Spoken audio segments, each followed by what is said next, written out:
Jason Charboneau. How's it going, Rich? Right. How you doing, man? I'm doing well. How about yourself? I'm all right. I appreciate you coming on the podcast and sharing your story with the world. Well, I appreciate being asked. Thank you. Most definitely. Let me give the audience a brief introduction here for you, and then we'll get into it.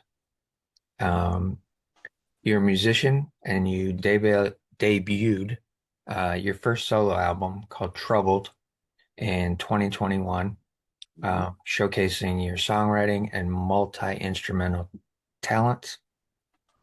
You're a classically trained cellist and multi-instrumentalist, self-taught guitarist and vocalist from the Metro Detroit area. Mhm. You're a performer with John Lodge of the Moody Blues. You've toured as a cellist with John Lodge, the bassist and vocalist for the legendary rock band, the Moody Blues. Mhm. Featured artist in Detroit Music Awards Spotlight, showcasing your original music and a stripped down performance. And you're also an active contributor to the local music scene, which includes 10 years with the Macomb, the Pontiac, Oakland, and Warren Symphony Orchestras.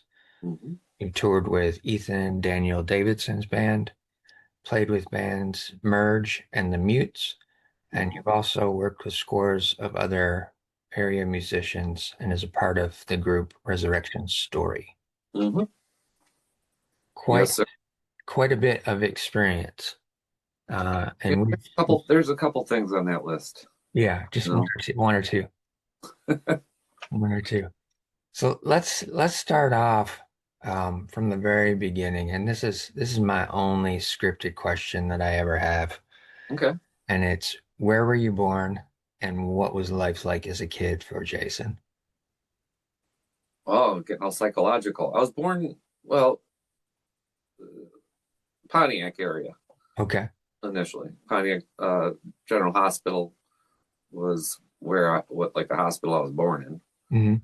Hmm. Um, and with like moving around kind of that whole entire Pontiac, Sylvan, Bloomfield Township area, like nothing was really more than 2 miles apart. Okay. Any of my homes that I ever lived in as a child were no more than 2 miles apart, Right, right. and maybe 2.5 miles apart. Um, and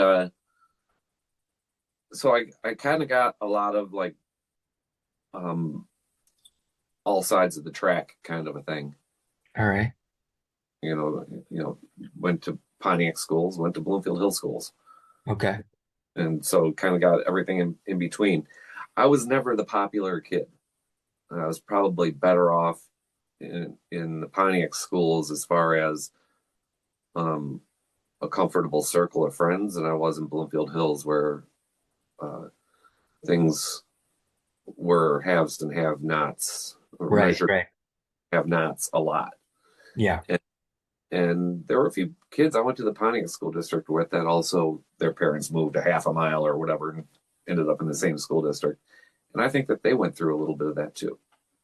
Yeah. So for the audience, Oakland County is probably one of the more affluent counties in the state of Michigan and potentially the country as well. And Pontiac is a little bit more, I would But say, middle to lower class. uh, right now, it's pretty bad off. Like they Yeah. don't even have their own police department right now. They rely on Oakland County Sheriff Oh, yeah. and Okay. state police. Yeah, that's the same thing with Mount Clemens right now. It's the same scenario. We lost our police department quite a few years ago. Oh, Um, really? yeah, yeah, and sheriff's department handles everything at this point. What type of work did your mom and dad do?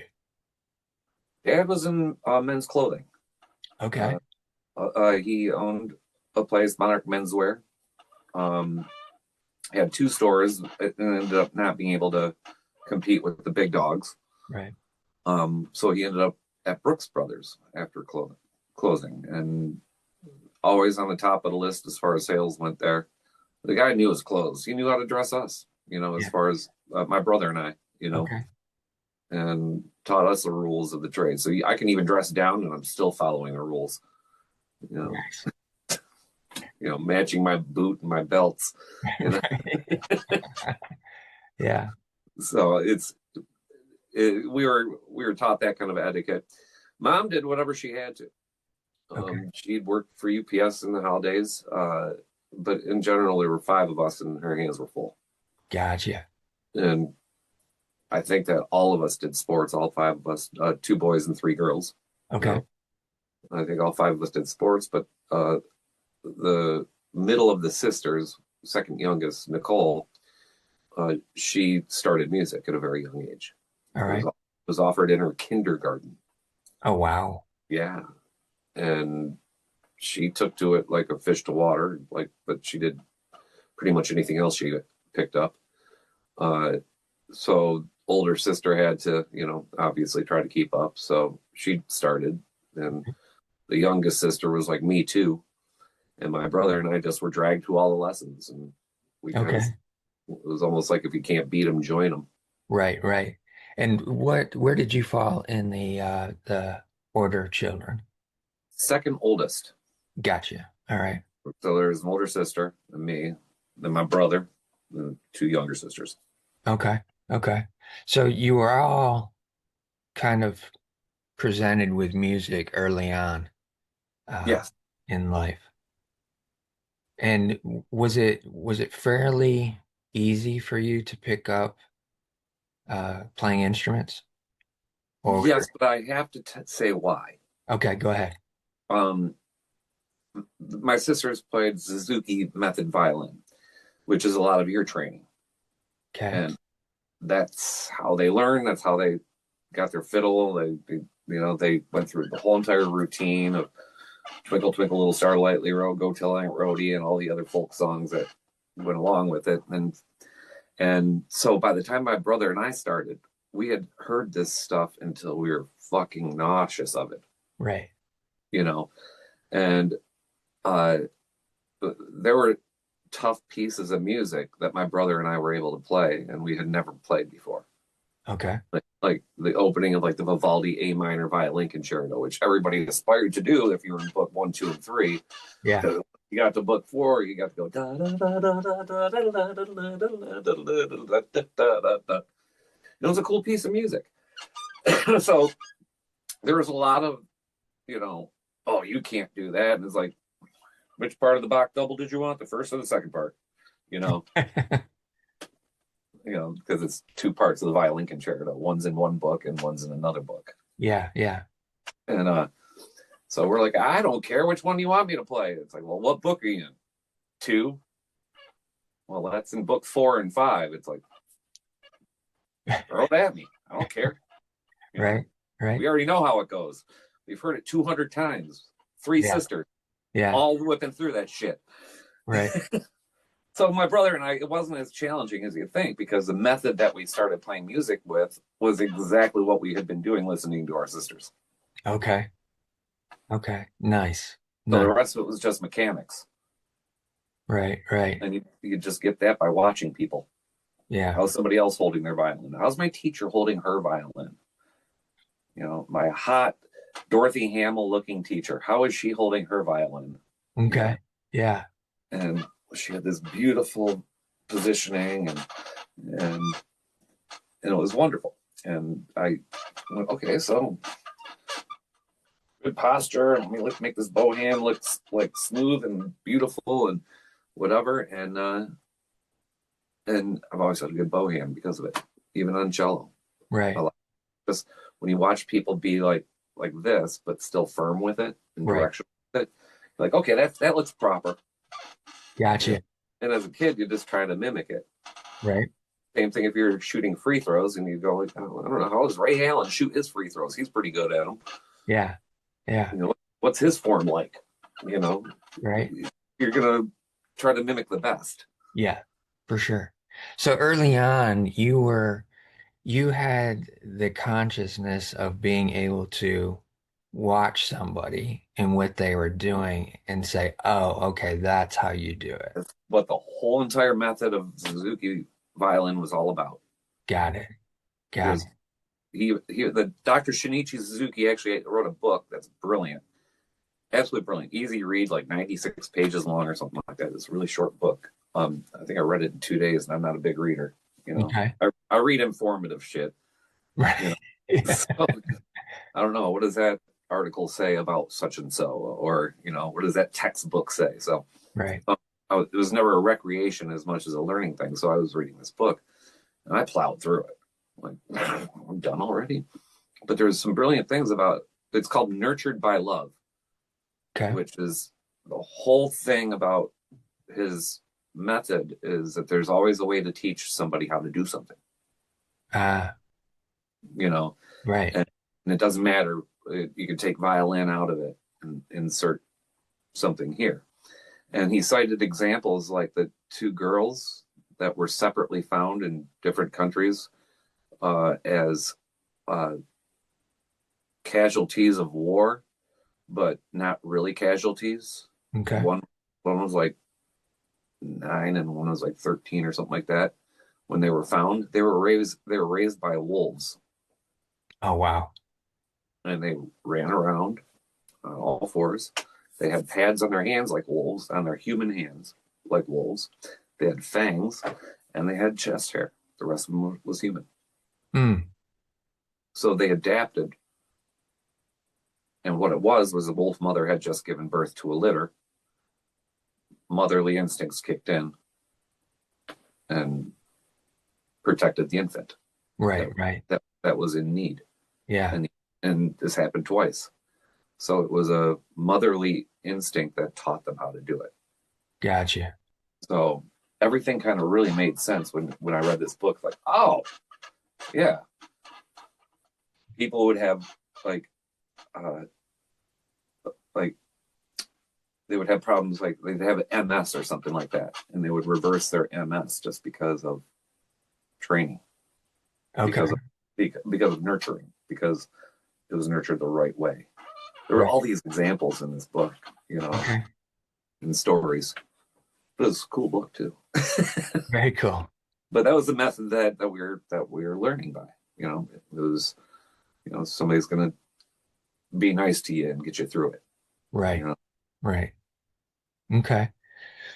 How was um how was learning in school and in elementary for you? Was it something that you picked up pretty quickly or I wasn't the biggest popular kid in school, so okay. I was kind of shy and nerdy, Uh-huh. and so I spent more time kind of worrying about my own safety than I did studying. Gotcha. And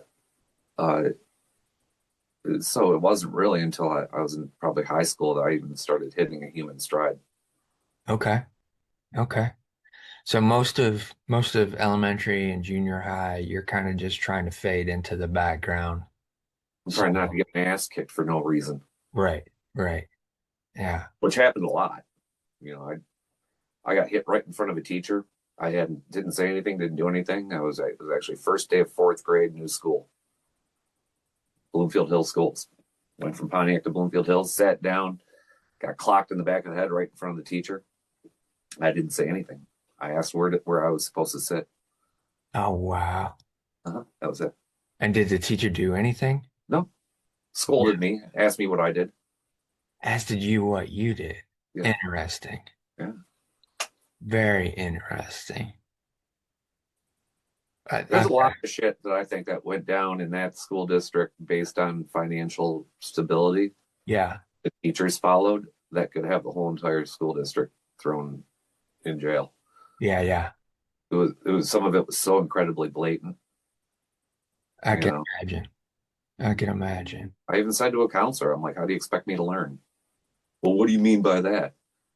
Well, I mean, if I'm walking into classrooms and getting beat up by elder classmen because of shit my sister's saying, then how do you expect me to learn? Right. Wow. That's very interesting that you're getting as a kid, basically, you're getting those type of responses from adults, people that you would potentially look up to who are supposed to be Oh, protecting yeah. you, looking after your best interest, guiding you through your education. and you're getting just as much um, obstinance from them as you are the other students. Hmm. That's interesting. Very interesting. And Oh, it put me on alert even later on in life too, because somebody says something, you're like, what? You know, no, they didn't yeah, mean it that way. yeah, for sure. I can imagine. I can imagine that stuff sticks with you. Sticks with you quite a bit. Oh yeah. Was there anything at that point that your parents were made aware of to where they could potentially step Oh, in to help you? oh yeah. Oh yeah. When a teacher actually physically abused me, Okay. I fell asleep in class because I was on allergy medicine and back pain medicine. They gave me a lot of drugs, and I still had allergies, and I fell asleep in class on top of my big pile of dirty Kleenex. And the teacher came up, grabbed me by the back of the hair, picked my head up, and said, "Nobody sleeps in my classroom," and smashed my face down on the desk, and proceeded on pushing me out into the hallway. Oh, wow. Now, this is also a teacher that stormed Normandy Beach, and he did not let us forget it. Okay. Um, Bless his heart for doing that and coming back alive. I've had Right. Right. two history teachers that stormed Normandy Beach, and one lost a leg and still came back alive, but lost a leg below the Right. knee. And Fred Bowden lost his fucking mind. Yeah. Yeah. I was about to say the bless them for their service, but yet they came back with some traumatic mindset. Mm-hmm. Um, Well, I thought Delmar Hetherington was his name, the guy that lost his leg. I thought he put up with a whole hell of a lot of shit. People would make, junior high kids would make fun of his limp yeah. and, scream Delmar down the hallway, and then like a group of bullying type kids would like limp like he did. But in junior high, do you expect them to really feel the gravity of what Normandy Beach was about? For sure. I didn't feel the gravity until history class in high school Yeah. Yeah. about how heavy that kind of shit was. Yeah, exactly. I didn't make fun of the dude, but nonetheless, there was a ginormous jump in respect between my junior high and high school years for the people that were Normandy Beach people. Yeah. Yeah, exactly. Exactly. I can imagine once you start learning more about that history, it starts opening your mind and making a little bit more sense why they're potentially acting the way they are. Yeah, Yeah. still doesn't excuse him. If I was True. in Very today's much. day and age, I would have actually throat punched the dude Yeah. Yeah, absolutely. and There's then definitely no sued excuse. the school district if it was today. But back in 1984, you know, uh, things were a little bit different. Yeah, I exactly. still would have been able to get away with punching him back. Right, right. You mentioned you guys played sports. What were some of the sports that you participated in? It was really funny. I wanted to be great. We all played soccer, and Okay. and we all wanted to be great at a team sport. Okay. Uh, I ended up being a goalie, one of the Nice. most lonely positions on the soccer field. I subbed at left and right wing because I could kick both feet just as powerfully Yeah. and accurately. Yeah. So if somebody got tired at the wing, I just went in. Uh, and the other goalie in soccer, uh, when I played on the team, he was a substitute halfback, left and right, Okay. and he was just as accurate with left and right. And so we could sub for any of the. I did any of the forwards, and he did any of the wings, Yeah. the halfback positions. Yeah. And and so neither of us went on to do anything except for Scott, who was the other guy. Yeah. He went on and worked for the World Cup when it was in town, Nice. back in the Pontiac days. Yeah. Uh, but yeah, we weren't a very good team. That's why I got to play.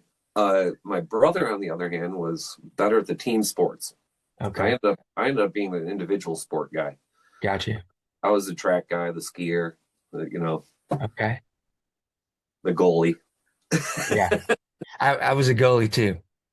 I'll stand back here by myself. Can you guys keep the ball on that side of the field, please? Yeah. Yeah. Yeah.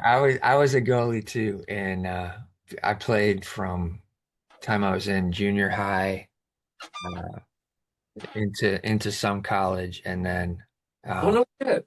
yeah. Yeah, keeper all the way through. And then I played outdoor, indoor, intramural, um, played indoor, outdoor rec up until 2017. Wow, Yeah, that's awesome. 2017, I decided to quit just because I got tired of the drama. It was you had so many so many people thinking at that age that they were actually playing in the World Cup. So it became very unfun. I used to ref soccer my first couple of years of college, and most of the people I ref were like tiny, Yeah, yeah, like they were kids. They were 7, 8, 9 years old, some 6, 7, 8, 9 years old. They were kids. I was teaching or refing Bloomfield Hills Youth Soccer League, and sometimes the ball was coming up to just below mid thigh on some of these kids. right, right. So, um, kid trips over the ball, obviously trips over the ball. Other coach didn't have the right angle and wanted a penalty. Oh, jeez. Like, there's no penalty. I was right on top of it. Nobody was even around the kid. Yeah, And he stormed onto the field. And I said, get off just leave. yeah, Get off the field. Are you threatening me? I'm like, no, I just told you get off the field and let the kids play. There was no penalty. right. You know, kid tripped over the ball. Yeah, I tripped over a clump of grass earlier. I mean, right. Yeah. and I think we were at Cranbrook. No, we were at Vaughan School. Okay. We were at Vaughan, and so he kept on like following me around the field, belittling me and whatnot. And so I yellow carded him, and he went to go swing at me. I red carded him and said, "I'm gonna go call the fucking cops if you don't leave right now." And that's when a couple other parents came and dragged him off the field, and Holy cow. he was Yeah. thrown out of the league. There's a whole lot of drama that goes on in soccer. It's wild. Like It's I said, wild. these kids were 7. Yeah, right. Exactly. Since when Exactly. is this World League Soccer? Yeah. Is Yeah. this Arsenal and Liverpool? Yeah, it's a different mentality altogether. When you start dealing with players and parents and coaches, all that kind of stuff, it's wild. I played football. It was no different. I mean, it wasn't so parent and coach drama as it was player drama because everybody wanted to play, Yeah, and it was more popular than soccer. So your chances of playing where you better be specialized. right. Yeah, And I couldn't even get a job as a kicker. It's like, oh come on! right, right. So how was the transition then into high school for you? Was it like a breath of fresh air, or was it kind of still those There those was lingering because of the upperclassmen yeah, that okay. that went over with my sister, because I was very blessed in my high school experience. I was never an underclassman Okay. in high school because the year that I went over, ninth grade came over also. So I went from ninth grade in junior high to 10th grade in high school, but ninth grade was now in high school also. So 2 grades went over. Okay. Never an underclassman. But when I got to high school, some of those 11th graders that my sister, kept warm for me, the 11th grade nemesis is, Yeah. that my sister kept warm for me, some of that trailed over. And one person I had to threaten. I told him in front of the teacher, if he ever laid a hand on me again, I would break his fucking legs. Okay. And he was tall. He was like 6'3". He was an Asian dude, about 6'3", so you knew that he was fragile, like Yao Ming. Anyway, joking. Right. Got you. Um, but uh, he was a cellist too in the orchestra, and so he was threatening me in orchestra 5 days a week. Oh, wow. Okay, so another dude uh, that was warmed up. I ended up making friends with a lot of the upperclassmen, like the seniors, because Okay. they're all the punk rockers and rockers and all the anti-establishment people that listen to really cool music and would give me tapes with like Yes and Jeff Beck on it Okay. and like just if you want to know music, if you want to go to a quadrophenia party, you hung out with the seniors. Right. Right. And I just had kind of almost a hero worship for that class, the class of 84. And I was a class of 86. Okay.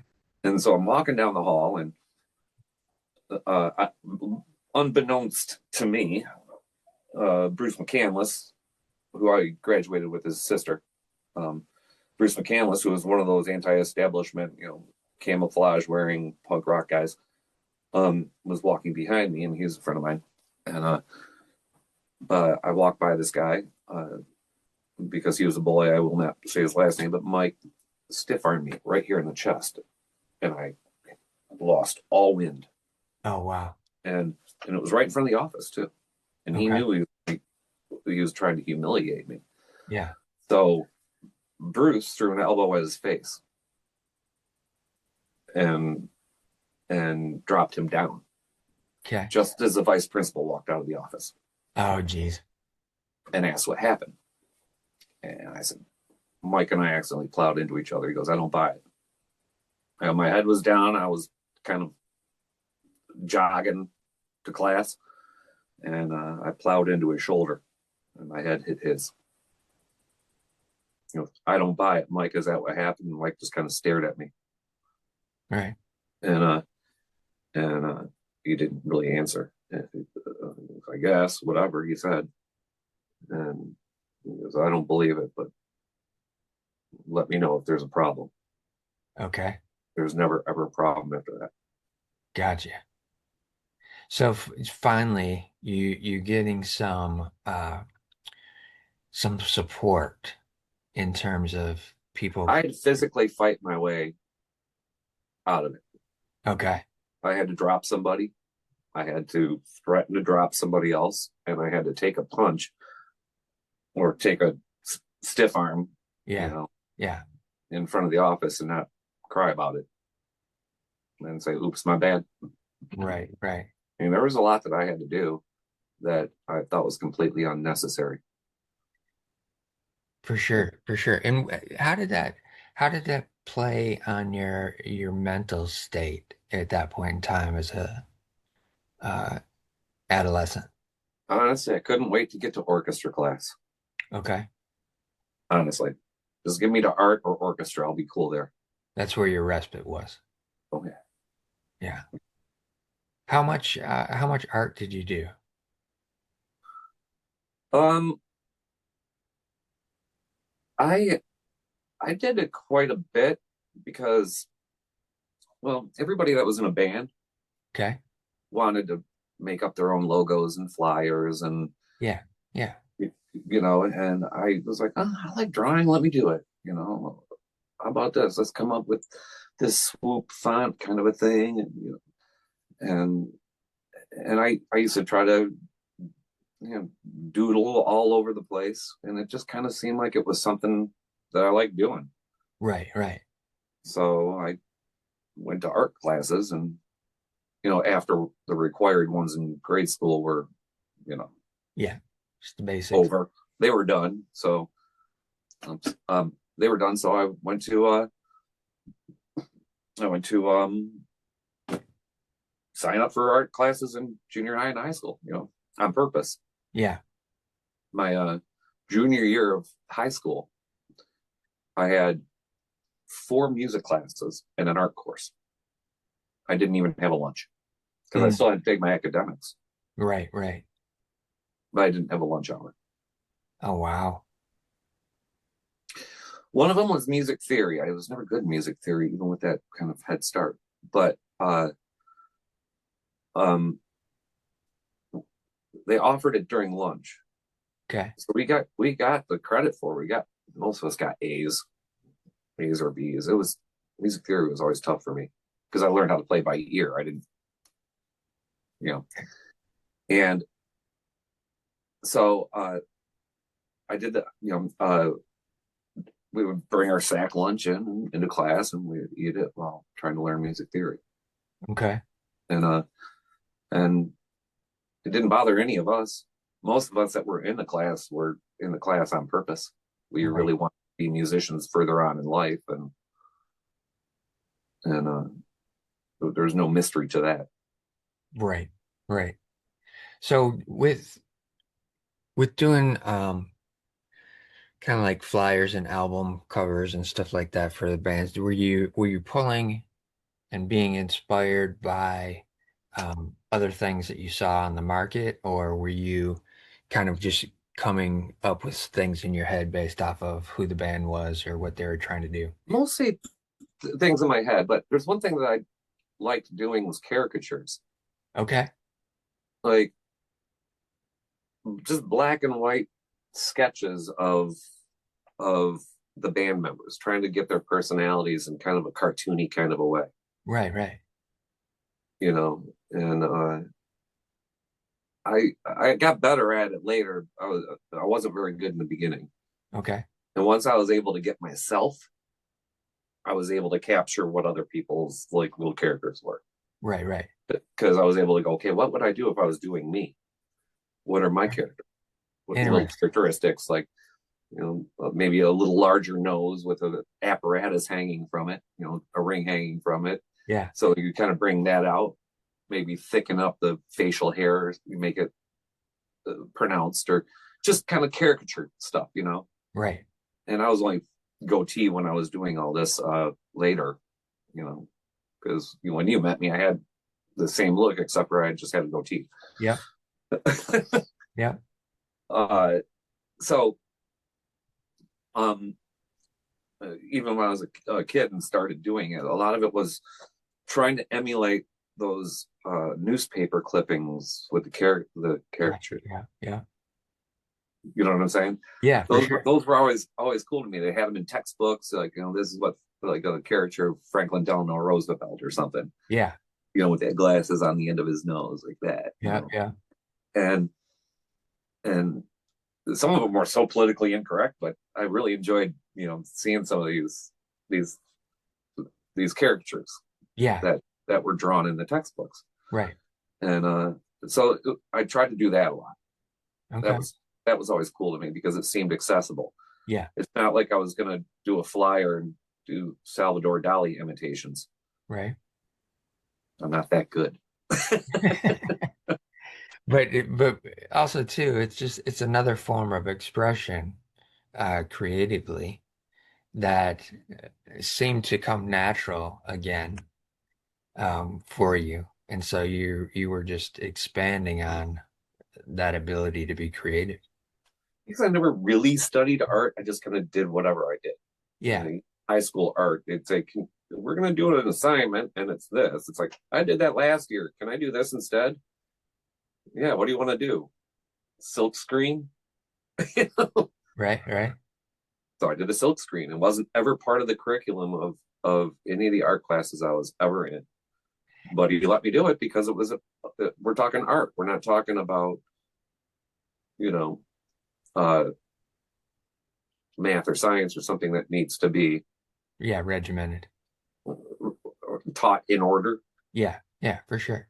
You know, um, you learn how to do this math problem. So when you're given this math problem, you already have the foundation Yeah, to figure out this. This is just one extra step, which is this.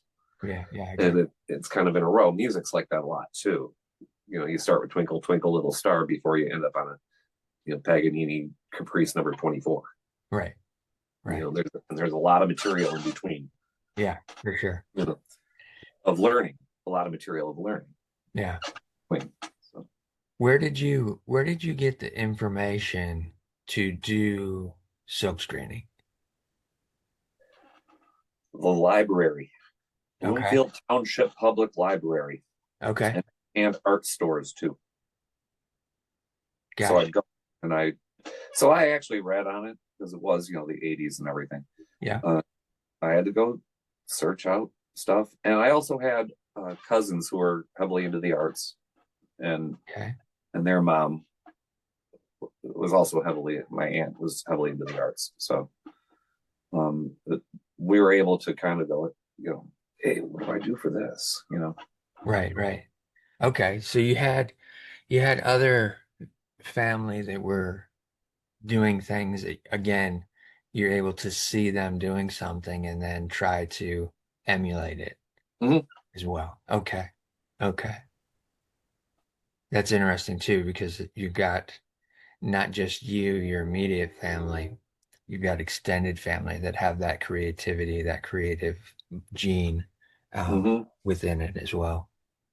Well, so one of my cousins on that side of the family, or that in that family, that specific family, was so good at art um, that they became friends with that high school art teacher, that family. Okay. It was like, 5 of the 6 kids were in his class. Oh, wow. So by the time I got, and like at least 2 of them were just all-star artists kind of thing. Uh-huh. Um, so by the time I ended up in the same art class, they had all graduated before I got to the school, but Yeah. they went to the same high school. Okay. Um, so by the time I got into the art class, it's like, oh, you're cousins with the Ferrises. Oh yeah, I was kind of given a little bit extra rope Got you. All right. because they knew I wasn't just gonna fuck around. Right, right. So when you brought up the silk screening thing, it wasn't too much of a hassle of trying to I get should that have done the okay. book instead. The book would have been way easier Uh, because I fucked up a lot. did Like you? I had to do test silk screens to make sure I was. And then once you put it onto the T-shirt, it was a completely different thing Right. than doing um. This is a completely different thing than doing the piece of paper kind of a thing. Right. I was practicing on. Yeah. That was just like that roll paper, Yep. Yep. you know, For sure. on top of a ping pong table in the basement. Gotcha. Are you in high school? Are you, as you're getting towards 11th, 12th grade, are you starting to look at the possibility of playing with a band at all at that point in time? I had been playing with bands since ninth grade. Since ninth grade. Yeah, Okay. and most of them with a guy named Anibal Drellickman. And Anibal Drellickman, it comes up later in life too because he helped me write lyrics on the last record for 2 songs.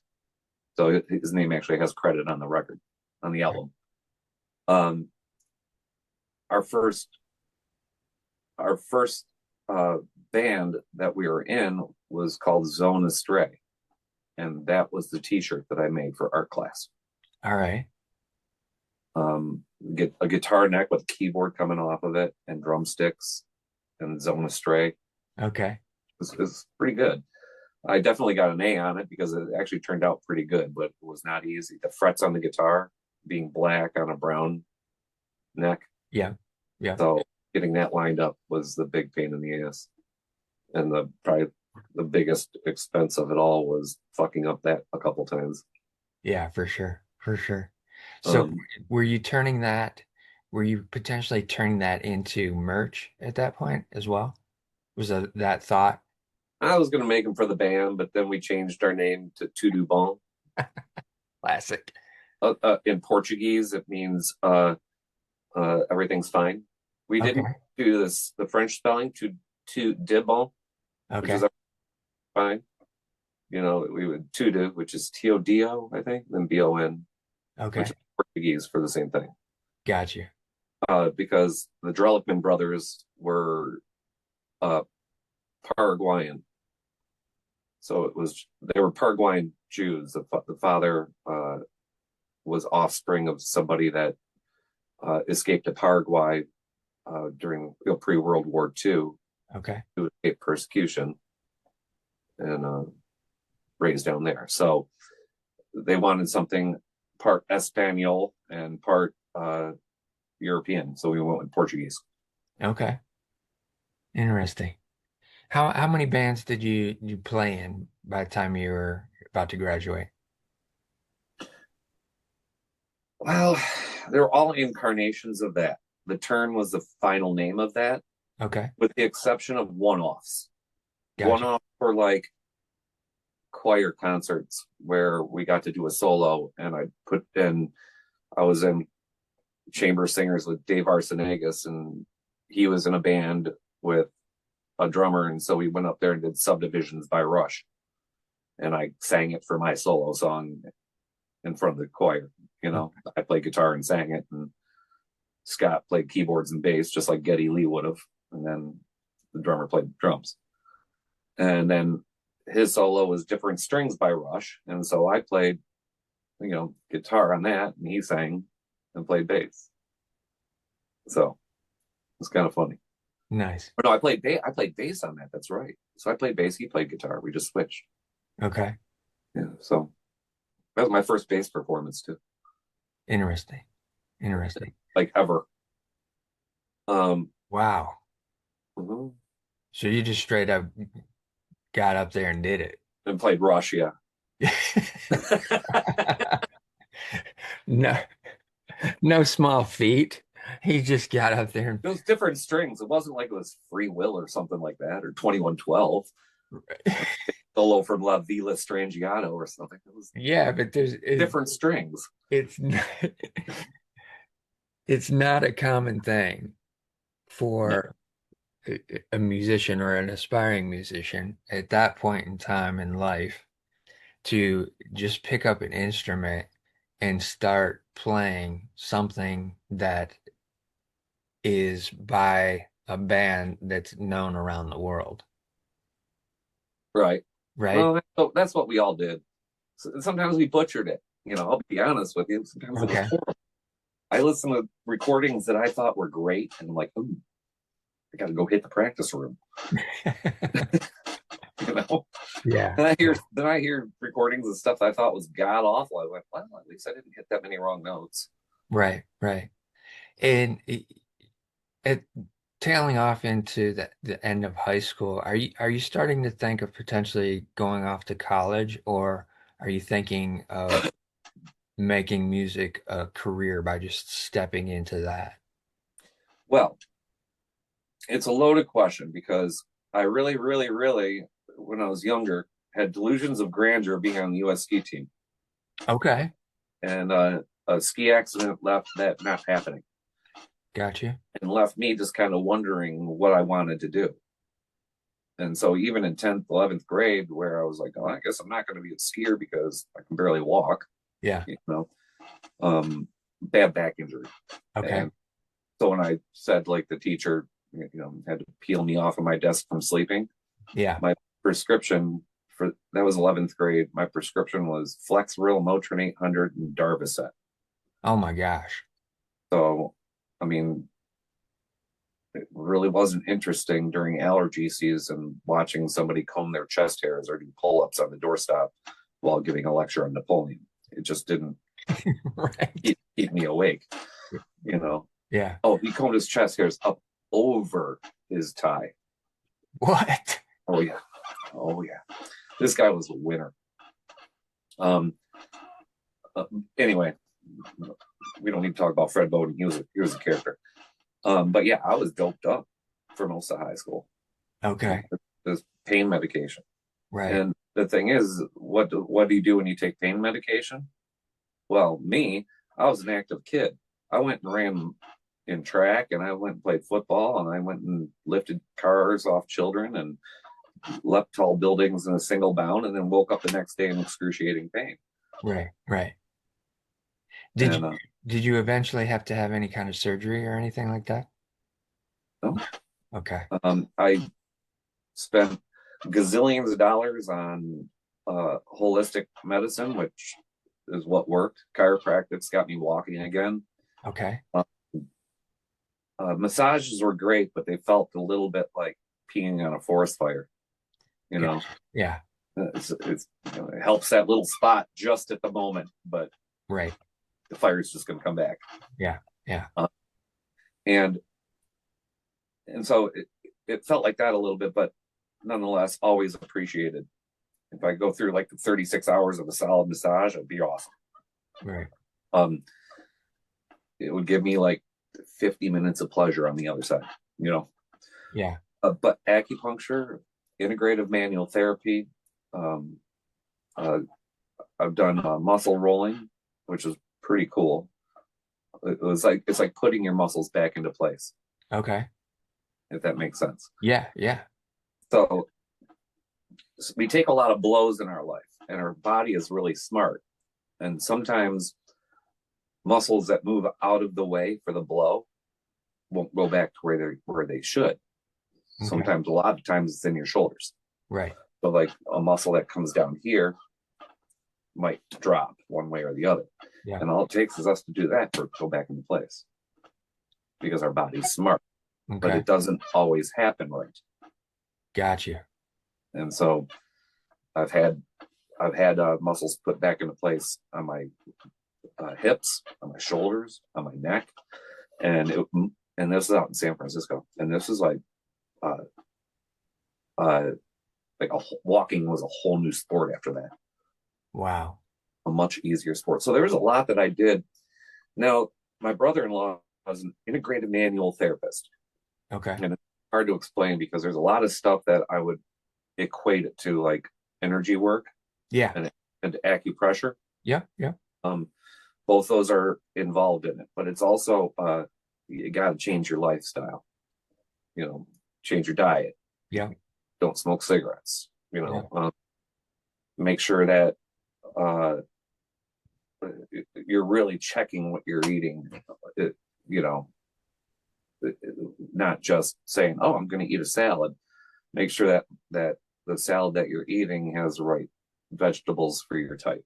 For sure. For sure. Or And is all of this taking place later on in life?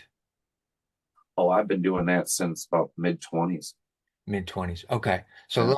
let's let's put a pin here Okay. and let's back up to trying to figure out since you realize, all right, I'm not going to be able to be a skier. Oh, okay. What do I have to do going out of high school? Like which direction am I Well, going it to? was the only thing. There was really the only thing I had going for me. Really, was music. Okay. I wasn't a mathematician. I wasn't going to be a doctor. I didn't want to be a doctor. Right, You know, right. lawyer didn't interest me at all. Yeah. Um, any of the things that were floating around, none of it interested me. Yeah. I want to manage musicians. I already knew I was a pain in the ass. Why would I want to manage myself? You know. Yeah. So it was just like the only thing that really caught my idea was studying music. It was the only community that embraced me with open arms. Okay. You know, really strange. Um, my first girlfriend ever went on to be Miss Michigan. All right. Um, so she didn't go to the same high school as I did, Gotcha. but she was part of the musical community. Okay. You know, Okay. she played violin, and we were in one of the youth symphonies together, Nice. and we still get along to this day. Her husband's awesome. You know, we played gigs together. It's awesome seeing her out. We can still talk to each other like we were able to back then. Yeah, cool. We just without making out, you know, constantly. Sure. Yeah, right. But uh, the thing is, it's like music was a completely different personality for me, and I really liked what it did for me. Okay. You know, socially. Right, right. So it was an easy choice to go, well, okay, well, and everything else, I'm a fucking nerd or an idiot. Music, full Right. of nerds and idiots. Yeah. Yeah. So did you think you were going to go off to college and study more, or did you just Oh yeah, decide I'm I going straight into it? took lessons from the time I was in 11th grade on. I knew that I was going to be auditioning in a couple of years. Okay. You know, I knew the auditions were coming. My college audition was the day after senior prom. Oh wow. Mhm. Uh, but I had already auditioned for the International Congress of Strings at that point in time and gotten it. So it was in front of the same people. Wow. Okay. I just heard you play like 3 weeks ago. I'm like, I know. You know, Right, right. So at that point, are you you know that's what you want to do. You know that's the easy route. That is it more wasn't easy. well, Wasn't easy. I okay. knew it wasn't going to be easy. Nothing about being a musician is easy. The only thing that's really fun about it is playing, like the act of playing. I actually really enjoy practicing. I wish I had more time to do it and sometimes more stamina. Right, right. Um, but uh, the act of playing music, playing live, especially because of the exchange of energy, was Yeah, always cool. It yeah, didn't matter if you're a section player sitting eighth out of eight cellos, eighth out of eight cellos. It doesn't matter if you're first chair or last chair. There was an exchange of energy between you and the audience. This is why I like bands, like yeah. playing in bands too, because now there's only 4 or 5 guys on stage, or 3 to 5 guys on stage, and it, it you can be a little bit, I hate saying this, but a little bit more selfish about the energy exchange. Sure. You know, you're like, well, at least I'm not sharing it with 70 people from an orchestra, Right. and the conductor gets most of it. Yeah. The Makes conductor, sense. first chair, first violin, get most of it. I'm sitting the eighth out of eight, you know, in the cello section. Nobody even sees me, Right. but damn, I still had a great job playing what was on the page there. I had Yeah. a great time, an amazing time playing Dvorak or Tchaikovsky or whatever, was on the page there. Yeah, And, for sure. and I always tell people, it's really funny. I practice cello a lot more than I practice guitar. I rarely practice guitar. Um, but I love listening to guitar music. So Yeah. like if we get in my car, something's gonna come on with guitar on it most of the time, Right. unless I'm studying music for a gig. Yeah. And even then, there's still guitar music on because I play those gigs too. Um, but I always loved listening to guitar music. It didn't matter if it was classical or jazz or whatever, guitar forward music. I just love the sound of the instrument. But I don't practice it that much. I practice cello. I love Okay. practicing cello. I still love playing in orchestras, but there's a different energy exchange between playing in a group of 70 and playing in a group of three. For sure. You For know, sure. your job is a little bit more important when you're playing in a group of three. Okay. And so when you get the accolades, they're a little bit more like, all right, the three of Definitely. us fucking just earned that. Yes. All three of us. Yeah. And so uh I yeah, so I there was no really real question about what I wanted to do after the skiing fell through. Right. But um so even when I entered college, my freshman year, it was just a continuation of my high school music studies. Yeah. Studied with the same teacher. Okay. I lived under the same house for a year and a half, Okay. same roof for a year and a half because I went to Wayne State. Gotcha. And so it was the same set of rules, it was the same everything. But I was in a college instead. Right. And I stayed out later and I saw rock and roll bands and I, you know, hung out with more people than I should have, before I was even out of college. I was bumming cigarettes to opera people like Jesse Norman. I Okay. was hanging out with Gordon Staples, who was a concert master of the DSO, because I went to school with his son. Okay. And then on the rock and roll side of things, Second Self was kind of a hot band at the time, and two of those guys went to Wayne State with me. So I hung out with them until 2, 3 in the morning on a lot of nights that they were playing. Right. Right. And for the sake of rock and roll. Right. Right. So you're experiencing a whole different environment in terms of what a traditional college experience may be of just going to class, doing your studies, going back to a dorm or going back to the house, you're out exploring, experiencing cultural scenarios that are taking place. Um, I was also working though, and okay, my and I played with. Back then, there were a lot more local symphonies. got you. Um, so, if the intro that you said were symphonies that still exist, Yeah. but back then there was Southfield, Scandinavian, Dearborn, uh, uh, uh, St. Clair Shores, Grosse Okay. Pointe. Yeah. So there were a bunch of other symphonies that I played with also. Birmingham, Bloomfield, Okay. like all these symphonies that don't exist anymore. Right.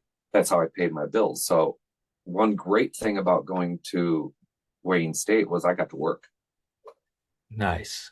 And my sister went to U of M and she has a master's degree in cello performance from U of M. And she didn't work as near, not even remotely a drop in the ocean as much as I worked during my. Wow.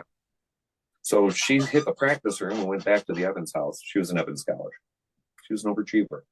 Anyway, so she went back to the Evans house and practiced her cello.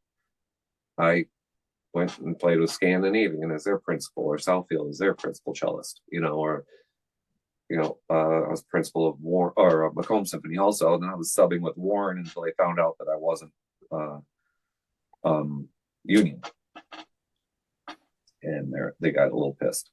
Oh, interesting. So let's touch on that just for a hot minute. The amount of the amount of pay at that point in time in doing this work with the symphonies, is it comparable to any type of other job that you might have had to pick up? No, I had to play like 9,000 symphony gigs in order to make poverty. Okay. So it really wasn't something that um They were professional gigs, but they were like $35 a service, and you're driving all over creation, and it's not like you could go out and work at a bookstore or a gas station or something like that and um, supplement the income, because if you're playing with that many symphonies, those rehearsal dates are on different nights of the week and right. spread out over 5 weeks. And then what do you do? Do you have to, or 4 weeks? Do you have to like request that 4 weeks off? Or so it was like really too hard to schedule for not only other employers. So we just tried to play with whoever we could, and then supplement that with hopefully like weddings and banquets and that kind of stuff, because those were higher paying gigs. Okay. And then the aspect of them finding out that you are not a part of the union, what was the standard procedure that one of those types of musicians would have to incur versus what you were doing? I was a sub, so I Okay. didn't think about it. They called me and they asked me to sub. And then they would call me and ask me to sub again, because if there were 6 or 8 cellos in a section, chances are somebody might not be able to do it. I've been playing with them again lately, and they Okay. don't have the same rule. Okay. Their rule isn't as strict anymore, and I'm playing most of the shows. And Gotcha. some I have to turn down because I'm out of town with John Lodge or something. Right, right. But And for young or musicians that are out there that may not comprehend why you would need to be a union person versus you just going and playing. okay, so musicians union is there for a reason. I'm not quite sure if it's a reason for me, Right. but if you're like Michigan Opera Theater, Detroit Symphony Orchestra, or playing arenas, Mm-hmm. or you're highly published, Gotcha. then it makes sense. If you're just playing with local orchestras, you don't have any protections, no guarantees. You might get a couple dollars more, but that gets taken away with union dues anyway. Right. You know, uh, and if I'm playing a studio session for, let's say, GM or whatever, um, they're going to pay me union wages whether I'm in a union or not, Okay. and it's a minimum of 3 hours. Or there was a certain amount, and it's a pretty healthy wage, you Gotcha. know. for a corporate studio session that pays union rates. And then like if touring acts come into town, like when Plant and Page came through town, they would hire a local orchestra or a local string section. Okay. So they get their Middle Eastern little vibe going. Yeah. And I actually tried to take somebody's gig. A friend of my sister's, who's a cellist, uh, he was a union player, and he's like, "Yeah, I'm gonna go play for the Plant and Page thing at Palace tonight." Uh, I'm like, you don't seem so excited about that. And he goes, "Well, I had some other things I wanted to do, but I mean, I got hired, so I got to go play the gig." I'm like, "I'll go play for you. You can totally have the paycheck. I'll go play for you, just so I can say I played with Plant Page." He's like, "Oh, Yeah. I can't do that." He was tempted, but he's like, "I can't." I'm like, "Oh, come on, Right. I can play Dave for a minute." Yeah. Yeah, exactly. Nobody will question it. Everybody already knows I'm a Led Zeppelin fan. Right, Every right. orchestra player that knows me knows I'm a Led Zeppelin fan. If I walked in, they would just assume I got hired for the gig. Yeah. Yeah. And at this point, while you're at Wayne State, are you doing full 4 year and Well, getting I had credit for it? planned on it. I was never great academically in my formative years. Sure. That followed me into college. Okay. And if I ever felt behind, I would just kind of wave the white flag. So pretty much every academic class I was in, about halfway through the semester, I waved the white flag Gotcha. because I didn't do my physics homework. I didn't study my government homework. I Right. didn't go to, you know, half the classes I should have gone to. Psychology, man, it's cold and that's a long fucking walk to psychology. So, I mean, if it got to like that, I'd be like, I'm just going to stay in the music department, drink coffee, and practice. Okay. Because I switched from violin to cello officially in 10th grade. All There right. was ninth grade was an overlap. Gotcha. So I was still playing violin in ninth grade, but dabbling in cello. And then even in eighth grade, I started dabbling in cello, but I was pretty much a violinist. Okay. 10th grade was the official switch. So 11th grade officially started lessons that I took for 2 years Right. with Richard Peepo. And he taught at Wayne State also. So I'm like, okay, I'm on a winning run with learning the cello right now Right. and being a good cello student. And Richard knows how to talk to me. Yeah. And so I stayed at Wayne State for that reason. Okay. So it was never about physics of sound. It was never about uh, uh, American government or whatever. I learned that shit in high school. It was about learning how to play the cello. And so I never finished my degree. Okay. I went for 4.5 years, and they're like, "You haven't really done shit academically. We got to take your scholarship away." I'm like, "I get it. I got to go Right. though." And there was a big drop in my work and a really huge rebuilding period. Um, and I was working in restaurants to afford stuff at this point in time. Yeah. Um, but restaurants and bars and whatever, because there's a real big, huge drop in gigs. Couldn't afford to live just gigging, Right. because I stopped going to Wayne State. Wayne State was like that outlet.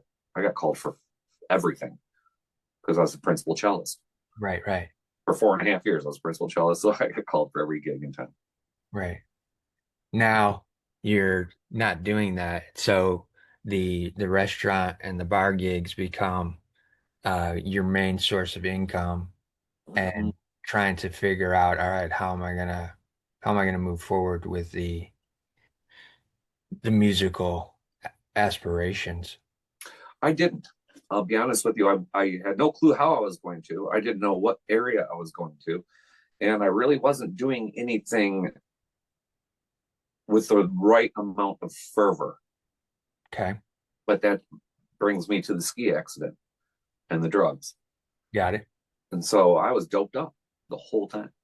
And It's like, you practice 3 hours, but you're getting like a half hour's worth of shit done because you're doped up Right, right, or with zero retention. right, right. So And with that too, though, working in restaurants and bars, you're on your feet mhm. the whole time. That was probably the best thing for me though. Was it? Motion, Okay. best. But um the pills and whatever, they just kept on getting worse. And because I was going, okay, well, I'm gonna make $375 tonight as a busser because it was that busy, Yeah, you know. yeah, So glow, pop a couple bikes, and a Darvocet and maybe an aspirin, go to town. yeah. And I'm surprised I have a kidney or a liver left. Okay. Um, because it got pretty bad for a while. It even graduated to street drugs because, you end up looking pretty bad and can't hold jobs when you're addicted to pills or other stuff. Right. And about how long did that last after um college in terms of the graduation of it from just the pills now street drugs to supplement and I took my last opiate when I was 27. okay. Um, I was at a band rehearsal and I knew it was the last day of me in that band. I already had a feeling neither of us were happy. Um, we were fighting all the time. Um, I had ideas and they had other ideas. And plus, I wasn't working in the industry at the time anymore. And so I ended up taking the last of my junk and I took a hit of acid on the way to band rehearsal. Okay. And so I sat there and had the conversation while waiting for the acid to kick in, but I was mellow from the junk. And so I sat there, and by the time I left, I was full on tripping and have actually kind of really relieved um, that that it was that I was no longer in the band. I was actually relieved about it Okay. because we were all young and dumb in that band, and we all did shit stupid. I just happened to be on downers, and they enjoyed the uppers a little bit more, you know. Gotcha. Gotcha. So it was two different personalities. But I started mine because of back pain. Right. Now I went through the detox and everything. It was painful, and the rebuild, and it was all painful and whatever. But all of a sudden, my back didn't hurt as much. Like it hurt, but not as much. And if I ever went and got like something done on my back, it held a little bit better, Right. or it worked a little bit better, or it. So the opiates that were taking the pain away were actually creating more because the next day, when you're going through detox, it's really, really hard on your body. Yeah. Now, you don't realize it on a small scale, but when you kick and you graduate as high as you can go, the only thing I wasn't doing is shooting it. Yeah. Never shot it, but I sniffed it. Yeah. Um, when you completely stop that cold turkey, you go, oh shit, this is what I was going through every morning, but not knowing I was just going through the beginning of it. Yeah.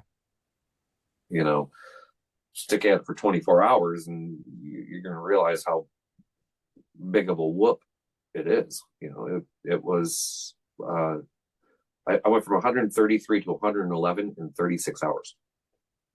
Holy crap. Mm-hmm. Holy cow. And I only puked once, but it wasn't that much. It was more of a dry heave. Mm. Wow. That's true. I sweated most of it.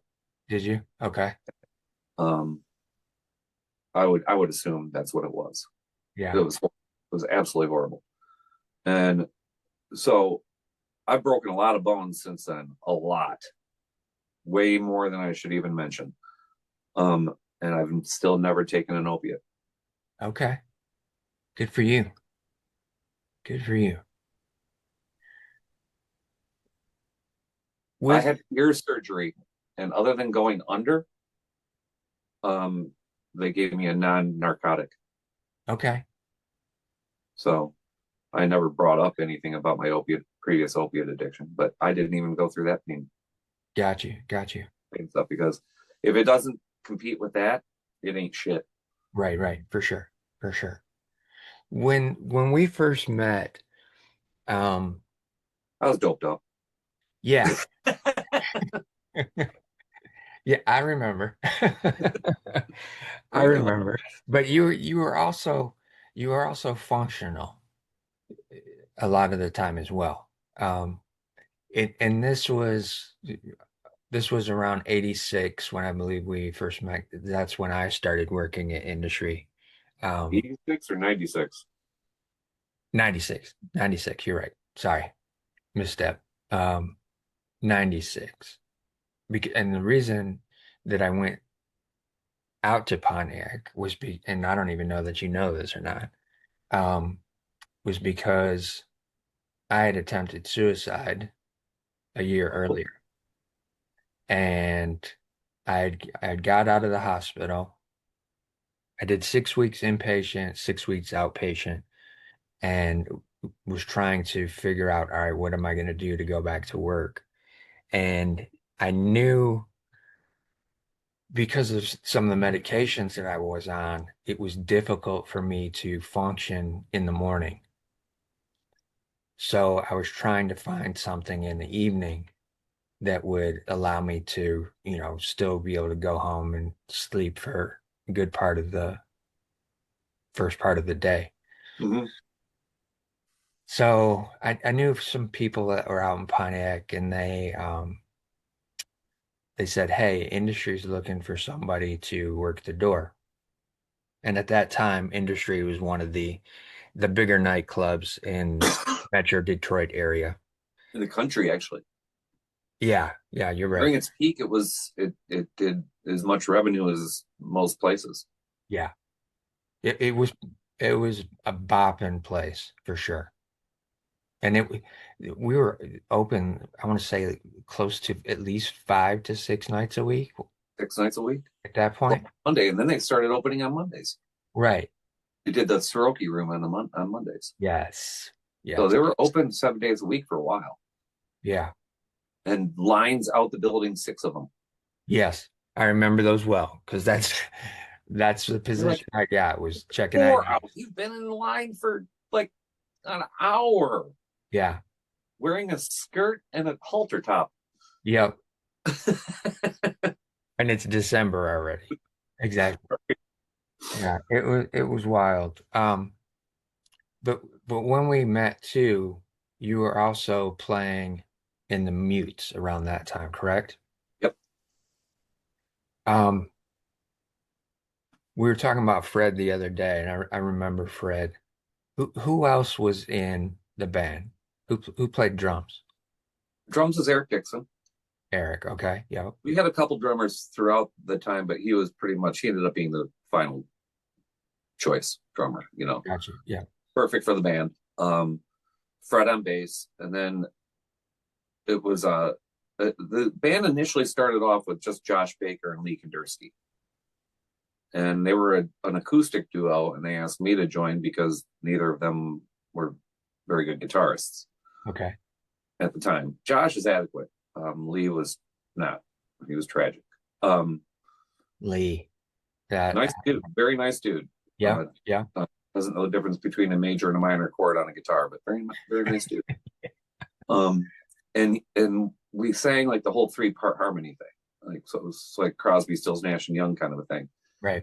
Um, but our songs are crafted more like a Nirvana, or live, or you know, more of the alternative type band, Right. you know, Right. or punk leaning or alternative leaning bands. And that was the magic of it. And I always used to say, as far as musical projects I was in, that on paper, that was the best one Really? on, on paper. Okay. Look at, oh, you got, five long haired pretty boys, Yeah. and like legitimately pretty boys that are legitimately bad boys at the same time, Right. that are legitimately doing drugs on a, whatever level you want to glorify, and are sleeping with each other's, exes, and um plowing through ladies like, whatever. We were behind the music. Yeah. Yeah. And also too, not to mention the fact that uh, a few of you were actually working at the bar Mm-hmm. on top of playing in the bar with the band. So it was kind of like a circular scenario of you had access to everything all at one time. Mm-hmm. But Um, we were kings of our Pontiac area. Um, but and when I say behind the music, I'm meaning like, there's the cliche shit that ends up on the behind the musics. Um, we covered those bases, yeah. you know. But the thing is our songs were good. You Yep. know, our execution of them was not. That was it. Um, if Lee would have learned his chords, if I would have, you know, gotten out of my toxicity, Right. Right. um, or been able to control my actions while being toxic, Yeah. my moods would swing. Right. Um, uh, because I was on dope, and even pre heroin, I was still doped up. Right. Yeah. Yeah. You Before I ever took the tragic leap. I don't know if you want to call it tragic. I ended up quitting drugs because of it. You can Sure. only graduate so far Right. Exactly. Exactly. Yeah. before you die. And so It, I kind of yeah. It hit it the has pinnacle of what drugs was all about. And I'm like, okay, I've done it. Been there, done that, still alive. yeah, it has a lifespan for sure. For sure. We're and, and so uh, I it would have helped if I had gone through that with the mutes, yeah. you know, as opposed to, or before the mutes as opposed to during the mutes. Right. Because that heroin didn't just involve heroin, it also involved Josh's ex. Mm, And, gotcha. and I knew what I was getting involved with, Right. Right. and it wasn't like they were boyfriend, girlfriend, they were a fling. And, I ended up falling in love with that girl, Yeah. like seriously falling in love with that girl, Right. Right. like, serious. Um, Tragically, she passed away back in 2017. So, Mm, and we were back to dating each other then too. So weird. wow. Okay. Wow. The Drugs are bad, okay? right, exactly. Disclaimer for the audience. Um, During that time too, I remember you were working at Coangelo's Yeah. restaurant. Were you doing both industry and Coangelo's or just No, I went from industry to Coyote Club in Chimayo. yeah, Then I went to Sanctum, okay, then JD McGee's, which was right across from the courthouse, right? and then to Colangelo's. Okay. All in a very short period of time because drugs are bad, okay? Right. You know, Yeah. it, uh, not like I wasn't doing my job, but I sure looked like shit, Yeah, and, and when you look like you're on drugs, if something goes missing, you're the first person they go to. right. If your liquor numbers are bad, you're stealing. Right. The guy, that junkie over there, he's stealing. Yeah. It's like, I already know you're looking at me. Why would I steal if I know that you're looking at me? Yeah, exactly. Exactly. Um, By the time by the time you were at Coangelo's, I had stopped doing the door stuff mhm. and I ended up started working with Bill Dar, who had the ballet company. Yeah. And so while you Well, were you already know how toxic that place was server wise. oh yeah, yeah. I was the clean one on that server staff.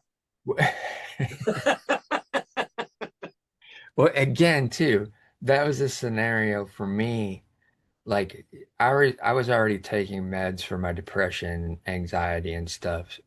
So I wasn't really interested in trying to go outside of the realms of that because I knew what that was doing to my brain. Um, so I had a close-up view of all of that through that time without experiencing it. Um, and what, from my perspective, what was cool, and I said this to you the other day, was you were always super kind to me. You remembered my name. You always said hi, no matter what time it was. Um, every time you saw me, you came up to me, you know, gave me a dap or shook my hand, hug, Yeah. any of those things, right? And I felt like we were fairly cool Oh, absolutely. friend wise in Yeah. terms of because we knew it was like a circuit. That whole street was like a circuit of different venues, and we knew people that were at the other places and all that kind of stuff. And what I remember too is like Ben Doty. Like when I started, Ben Doty was a bar back. Now Ben's one of the higher ups at Live Nation. So I watched his whole trajectory. Mhm. Uh, Josh, him ending up going downtown and having agave. Um, some of the other bartenders end up going on and doing different things. And Mark McConnell ended up going on to have boogie fever right, right. and with Rob Potter. Yeah, yeah. So just watching, being there for kind of um, the front row seat of it all, so to speak. I'm watching all these things happen, watching everybody, move to different places and do different things. Um, and then too, after Coangelo's, because ESI security was doing the security at the bar, they saw me how I operated the door. They saw me how now I'm doing the ballet. They're like, hey, we're about to go downtown Detroit to the State Theater. We're getting that account down there. And We need bodies, yeah, Jay Pisani's like, hey, you want to come down there with us, do security? And I was like, well, what's the pay? Because I'm making pretty decent money here doing ballet work. And he's like, well, we can do this for you. And I was like, all right, I'll go down there with you. So that's when I transitioned down to Detroit. Um, which wasn't dumb because by the time I was at Colangelo's, Pontiac was starting to yeah, diminish. yeah, And then at the very end of Colangelo's, nobody could even get downtown because every road was closed. right. Exactly. Okay, so It, you got M59 in both directions going into Pontiac closed. You have Franklin Road partially closed. You have Woodward, but people have to go way out of the way. And Orchard Lake's closed, and like everything was closed all at the same time. yeah, it was a tragic downward spiral because like you said, it was industry was one of the top clubs in the nation. And I don't know how many different industry magazines it was in terms of nightclub, nightlife magazines. Mm-hmm. And It was then, just run right. yeah, for sure. The And then right staff, also the too, right thing, the right DJs, the right location, the right everything. yeah, It was just done right. yeah, Every single other place that's moved into that from Have a Nice Steak Cafe on just couldn't get it because they didn't do it right. right. Yeah, for There's a, sure. there's a right and a wrong way, and as much as I despise the man, Blair McGowan, um, for no reason, then he despises me for no reason. Right. You Blair know, disguised did a little bit of everybody as long if they didn't, he's like like what he would lit say. bad. He used to badmouth me to Ernie Colangelo all the time, and Ernie would be like, "Jason, what did you do to Blair?" I'm like, "Nothing. I refilled somebody's Coke for free. Yeah, He already purchased six of them yeah, exactly. at $1.25 a Dixie cup and tipped me $1.75 each time. And I was so busy and sold 2,600, you know, Yeah, that I didn't realize that he had tipped me $1.75 on each $1.25 Coke. So I refilled it for free for him. yeah, And Blair's wife saw me, and I got fired for it. yeah, But that night I rang up more sodas than the whole rest of the nightclub put together. yeah. Yeah, You know, it was always a scenario. I remember where, and two, I think it was part of it may have just been the scenario of what you were doing, um, to keep yourself medicated. And even if you weren't being mischievous, for lack of any other words, um, you were always a stand-up dude. You weren't really that kind of a guy. You know what I'm saying? You weren't really um, doing shit that was sideways. You no, because kept yourself. I wasn't okay. So I was always that person that would get caught doing whatever. I'd get caught doing shit I wasn't even doing. I'd get in trouble doing shit I wasn't even doing. Yeah, So I never felt like anything from dealing or uh even excessive speeding, you know, drag racing kind of things or whatever. I never thought that I would ever be able to get away with something like that. I would just end up in jail yeah, or prison or dead. yeah, So and a lot of it came from like, my sister would do shit and I would get in trouble for it. My brother would do shit and I would get in trouble for it. My brother would do shit, admitted that he did it, but I was the reason that my brother felt he had license to do it. yeah, I yeah. was the big brother. Right, So I was never mischievous. I was never that guy. People assumed I was trouble, but I really wasn't that much trouble, right, you right. know, minimal amount. I was more trouble to myself than I was to people around me. Yeah, yeah. At that time as well, I'm going to downtown Detroit to work.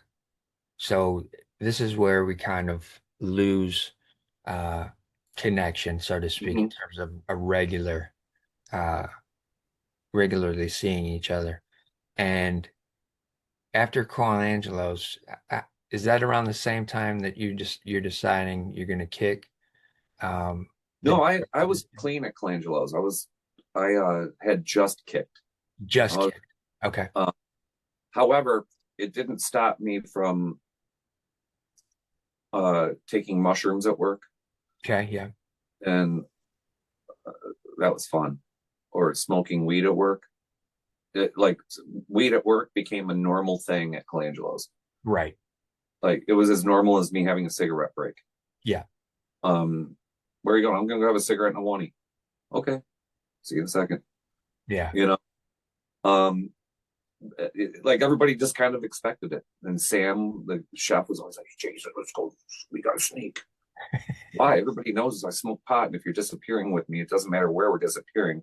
They know that you're smoking pot with me, Right. and they know that I got it from Tony. Yeah. Yeah, And exactly. like the whole fucking restaurant knows. And the thing is like, I did smoke a lot of weed. That was really it. I had barely, I'd barely gotten back into drinking. Okay. I um, wasn't drinking like pre-heroin. Pre-heroin was big drinking, Right, uh, right. on top of pills. Um, but so I was still just trying to recover a little bit, but I was beat down. Heroin was tough. Getting off of opiates was tough. Yeah, for sure. And during that time too, what is that doing to your mind, um, in terms of thoughts, experiences, perception of the world, those types of things. Well, obviously, coming from being a nerd a little bit, Yeah. uh, my perception of the world was it was too brutal. So I mean, without having a psychologist present, I could pretty much say that if I wasn't so much of a nerd, uh, even if the opiates happened from the ski accident, I probably would not have made the graduation so readily, easily. Okay. You know, and I probably would have had a little bit more fight in me to just battle through the pain a little bit Gotcha. earlier. Yeah. But I mean, the whole you go back to the bullied kid's psyche, and you're like, well, maybe I don't want to, you know, worry about my health so much. Right. You know, Right. like you almost want to be the Gene Wilder in the beginning of Blazing Saddles. It's like, anybody that drinks like that's gonna die. Right. When? Yeah. you know?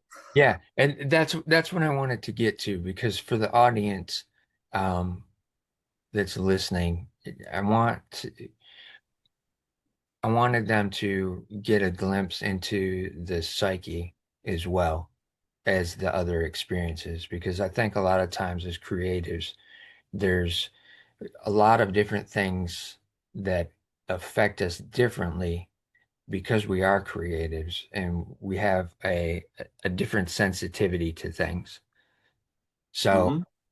those perceptions and things that we experience as creatives, a lot of times, if we're in scenarios like you're saying, you got picked on and bullied as a kid, and in school, all that kind of stuff, that it has a tremendous effect on the psyche.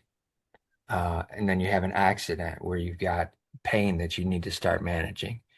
So then that just progresses on. Well, Um, if an opiate fixes that, don't you think an opiate can fix something else? yeah, right, Oh yeah. How about just a feeling of inadequacy today, right, or a feeling of longing, or a feeling of an emotion that you don't like? You know, I'm feeling hatred towards something today. Oh, Vicodin, hello. You know, yeah, I'll take two. right, You know, exactly, exactly, and and back then it was like, you, you know, here's 30 pills, you get two refills. Everybody's like, it was never like that. It's like, when did you start taking your first opiates?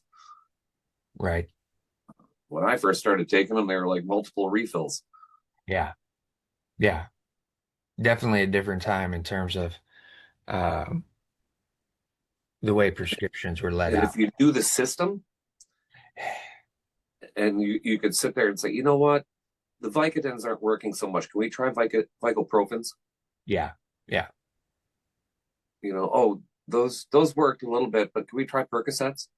right, And like you could just go through the opiate den of prescription, the prescription den, right, yeah, and they would be like, oh yeah, I got 3 months for you. Here you go. yeah, exactly, exactly. Once you once you kicked, what did you do to replace that? Because that had a place and a long During period the of time. during detox, I probably is probably why I ended up pre-diabetic, Okay. because it was chocolate and Nutter Butters, Mm, lots of Snickers miniatures and Nutter Butters. got you. Loved them. Couldn't get enough of either. And I put on a little weight too. Um, I went from like really skinny to kind of soft. Got you. Uh, 31 waist, 32 waist, and for me that was huge. You Right. know, um, and now I'm like back down to a 29, and I feel healthy. Okay. I'm 56 years old, and I feel healthy. Yeah. You Yeah. know, uh, but I'm also not. You know, I take vitamins and herbs. So if I feel a cold coming on, oregano oil. Okay. in the pill. Um, my multivitamin is a food source in and of itself. I work out, I stretch daily, Yep, and rock and roll's a physical sport. I'll tell you that much. for sure. Even on the cello, it's a physical sport. So Yeah. So after you're kicked, you're getting through it, you're are you looking to getting back into playing music now that you're not as foggy and as um, I little was always more? into it, and I was always gigging. But Okay, cello took a hit. Cello took the biggest hit. right. But now that I wasn't spending money on drugs, I was able to buy a cello. Gotcha. And I did a couple tours of duty of TGI Fridays, and one was 89 to 94, but the other one was 98 to 2000. Okay. So after Colangelo's was 98, Yep. I ended up back at Fridays. But I ended up back at Fridays as their number one bartender Okay. because the head bartender was part time now. He was no longer the head, and he was part time. Um, Christina Pappas was working a couple different jobs, so she was part time. And then nobody else had the talent. Nobody was trained the old school way, like the Yeah. three of the three of us were. Right. Because to this day, that initial 89 to 94 bar staff that I worked on was the best bar staff I've ever worked on. Y- Yeah. It was incredible, and also too the amount of people. Industry was great, but TGI Fridays from 89 to 94 with Andy Hoke, Mike Wilds. Mike Wilds now owns House of Shamrocks. Okay. Joe Stone, Don Harris, Maria Napier, Sally O'Malley. Um, man, that staff was just flawless. But in order to be on that staff, you had to be flawless. Yeah. Yeah. So I got to industry and said, "Man, this place is dirty," because it was. Yeah. Um, Yeah. but in comparison to Fridays, you could eat off the floor. Andy was head bartender was that uh, OCD Okay. of a head bartender, but so was our general manager. She would white glove test you at any surface. Right. Right. So you know we would spit shine that place nightly. Yeah. You know, but so when I got back there in '98, it I was one of the top dogs there, and I was pulling down enough money I could get a cello. Okay. So that kind of got me back into the cello part of it. Guitar, I was always at least in possession of a decent instrument, Right. if not a few. You Right. know, uh, so maybe not exactly what I wanted, but good enough. Yeah. You know, and and so I ended up getting a cello, which I held on to it for a long time. It recorded great, it sounded amazing in the studio. Um, it was quite a mediocre cello, but it sounded amazing in the studio. Now I got a better cello and a better bow, um, but that was still $3,800 and $900 for a bow, Right. Right. um, which is pretty cheap even back then. That's pretty cheap. Okay. My bow now is like $3,500 and still not even a real pro level. Yeah. Yeah. 3,600 and not even like a real pro level. So it's a brilliant bow though. Absolutely, I love it for what I do with John Lodge. Yeah. How quickly did you get back into working with bands at that point in time? I went from the mutes to merge. Okay. There was a little lag in between, but I wanted to be a little bit picky. Sure. Um, and um, I was pretty much begged. I have an old friend, Dan Colucci, who Yeah, I I met. remember that. You know Dan? Yeah, I Okay. remember. I knew him from Oakland Hills Country Club when we were kids. His Yeah. dad was a member. I carried for his dad a bunch, and his dad didn't like a lot of people, but he liked me. Yeah. You know, he liked the Charboneau kids in Yeah. general. We're all good caddies, all good kids, you know. And And there were three of us that worked there. My brother and I and my overachieving sister Nicole, who ended up getting the Evans scholarship. Gotcha. Um, so I met Dan through there, and then met him again through musical circles, and he was managing a band merge, and also had his hand in on Botfly and Knee Deep Shag and Yeah. Daddy Longlegs and some other Lansing Kalamazoo acts. And he's like, Jason, we need you to play guitar. We need you to play guitar. I'm like, let me hear it. And I listened to it. I'm like, not my thing, guys. Uh, I want I want to be a little raw. It's like that's why we're asking them. It's like bluesy raw, punk rock raw. Yeah. Like grittier, dirtier. Like you know, you move next door to us and the lawn dies. To quote Motorhead, Yeah. Yeah. your lawn dies. If we move next door, and and Lucci was like, "Oh yeah, totally. That's what we're going for. That's what we're going for." And the singer of that band, Hugo, ended up being in Tantric. Yes.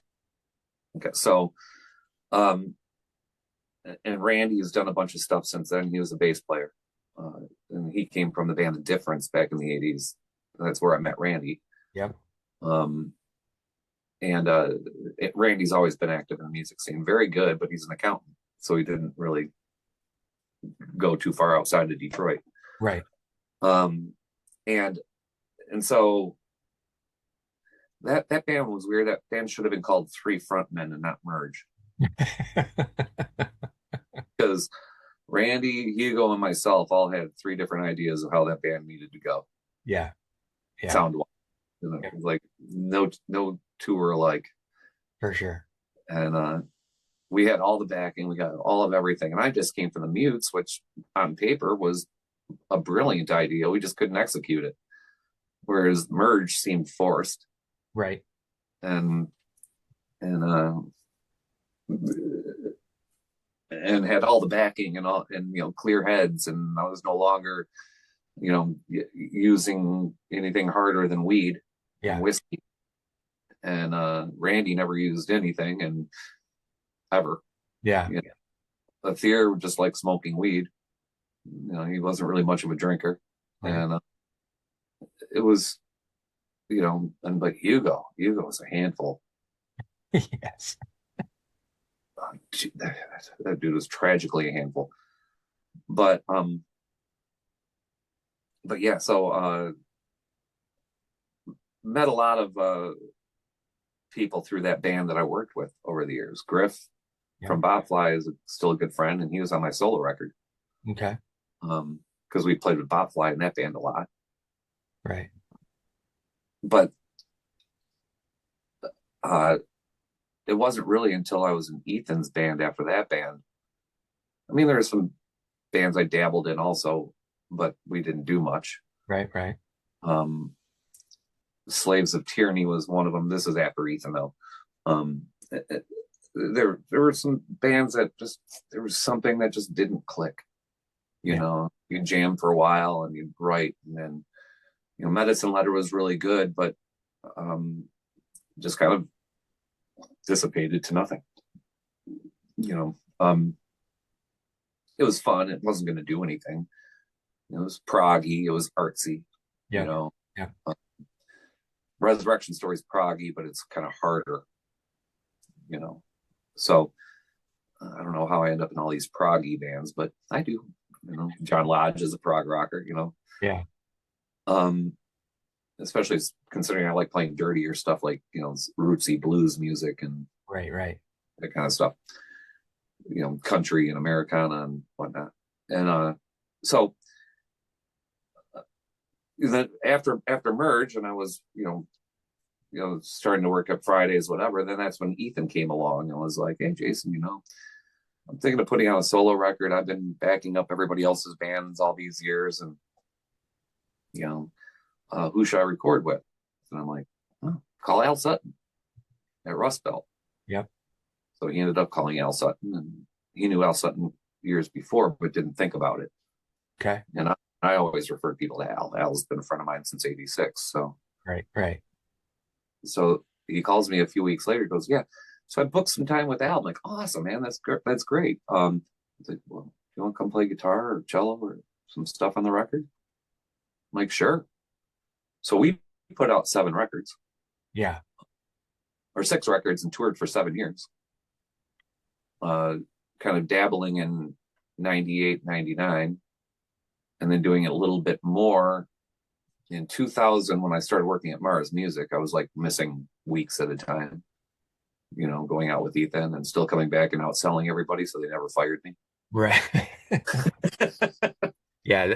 When you're making money, it's hard to just let you go. How are you doing this? You were only here a week and a half and he's still outsold everybody. I'm like, well, because I'm at work. I may as well work.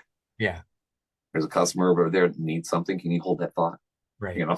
Right. Um, and I'm not selling them what I think they need. I'm selling them what they want. Yeah. Oh, you want a Strat? Well, I play Les Pauls. That's not how you sell guitars. Exactly. Sell them the fucking Strat. Yeah. And yeah, so I had very little returns. That's really kind of where I won is I didn't have returns. Okay. Um, or very, very few returns. Right. And I had more return customers. Um, so I sold a lot of shit. But then Ethan kind of pulled me out on the road, and that was my full-time job for 5 years. And when you guys were doing that, did you just tour domestically or did you do international as well? We did it England, Ireland, Scotland. Okay. We were supposed to play in Holland, but we had a booking agent that kind of talked more than he delivered. Uh, Classic. And, and so we made it all the way over there and got high in Amsterdam waiting for word, And it and never came. never came. So we were there for 3 days, and we go, you know, we can smoke weed in London Right. because Amsterdam seems so small. Yeah. And we knew our place in England at that point in time Okay. when we did that. But we spent a lot of time in '04 and '05 in England. Gotcha. Gotcha. And as far as playing domestically, we played in every state. I played with Ethan in every state but Alaska, Hawaii, Maine, and North Dakota. Oh, wow. Okay. So, and those are still the only states I have not been to. So I played in all the other states with Ethan. Right. Right. Delaware, South Dakota. We played Sturgis, South Dakota. Yeah. Wyoming. Yeah. Little dive coffee place in Wyoming. Also in Burlington, not Burlington, Washington, Bellingham, Washington, which is like the last city before Canada, Right. which is a hippie town, dirty old coffee shop. We played there that was packed. And if you walked outside the coffee shop, you're like, where did these people come from? Everything's deserted, you know? Right. Right. Exactly. I know Hugo went on to do Tantric, had some pretty good hits there. And then Dan was managing that as well. He ended up reaching out to me and I designed some outfits for Hugo for I want to say it was the first album that came out. But out of that group of Merge, was there anybody else that went on to doing some national touring and international touring other than you and Hugo? Not really. Not on a scale like Hugo and I did. Yeah, right. Um, I've done it on a different level than Hugo. Hugo's playing more of the youthful rock and roll stuff. Right, right. And with Ethan, we were like dirty, like country punk, folk, Americana, blues rock. Yeah, yeah. We Different circuit. much different circuit, a lot less pretty. Yeah. And then with John Lodge, it's all old prog people, Hmm. and a completely different vibe. We're not playing the Warped Festival. Exactly. Exactly. Um, music, none of the music I've ever played caters to the Warped Festival. Nothing against it. It's just, it is what Yeah. it is. Yeah, it's just a different lane. Yeah. I'm not discounting it. Lanes are lanes there and obviously people show up to the Warped Festival, so it's not like anything you can really badmouth. Yeah, exactly. Exactly. But plus, how many of those did we end up working? Right. Pontiac. Right. So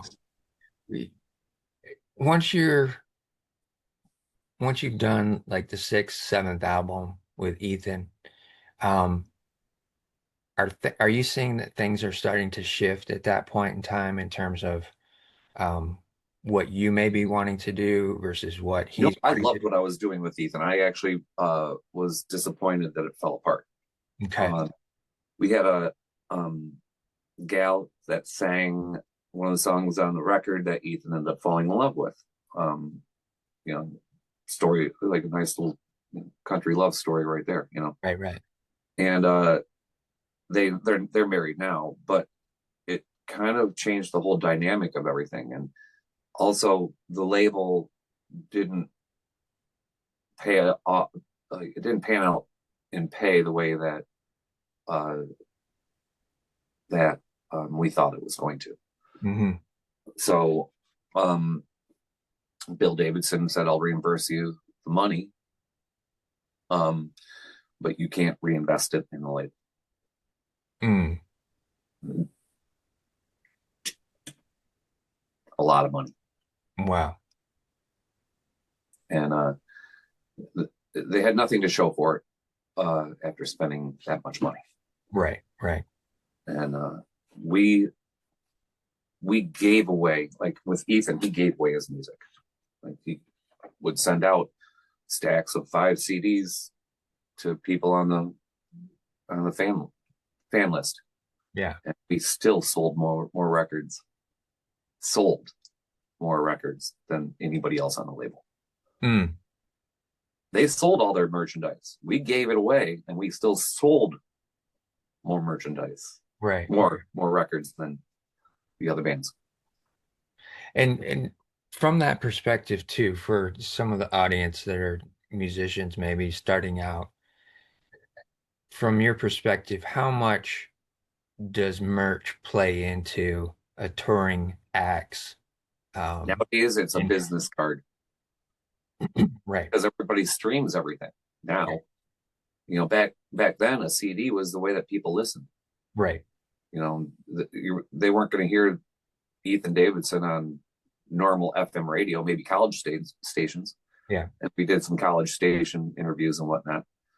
Um, but the only way to get your name out there was to have a CD. And so somebody's driving in their car and their friends in the passenger seat. Oh, who's Ethan Daniel Davidson? You know, but nowadays you sell it, people buy it, not as many, uh, but people buy it. So you got to give them a good product, right. old school good product. Like Resurrection Stories album is pretty spectacular. Okay. Um, we had Gator. I don't know. You remember Gator? Yeah, yep. Okay, Gator did the art on it. Oh, cool. Yeah, Very cool. it's spec fucking tacular. Yeah, yeah. I can't emphasize that enough how good it is. And the record's really good. I wasn't gonna just put out a shit record either. So there was a lot of, I'm not necessarily 100% happy with everything, but I still am not from my first record either. Right, right. So I guess it's a learning process along the way. I Sure.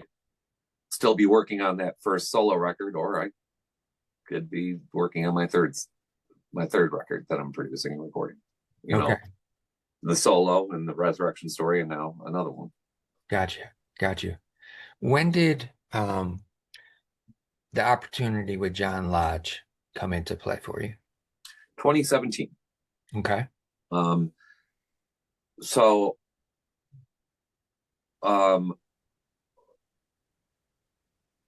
I had uh, I had gotten a Facebook thing from Duffy, the guitarist, and he said, Jason, are you like cool like with touring and whatever? Like, do you have kids, or would you be interested in doing some touring? And I knew who he was touring with because he had just joined the band. Gotcha. Okay. He was like a tour or two before me.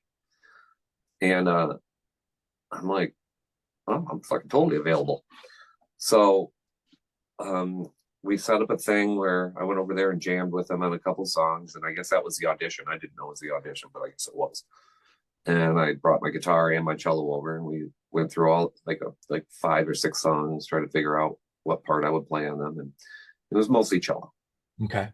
And and when it was all said and done, I only played guitar on Singer in a Rock and Roll Band, and the opening acoustic part on Get Me Out of Here.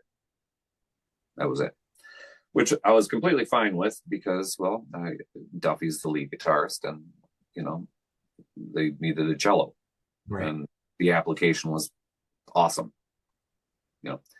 But so through a couple interviews and a couple of rehearsals, whatever, that I just thought I was in, Al goes,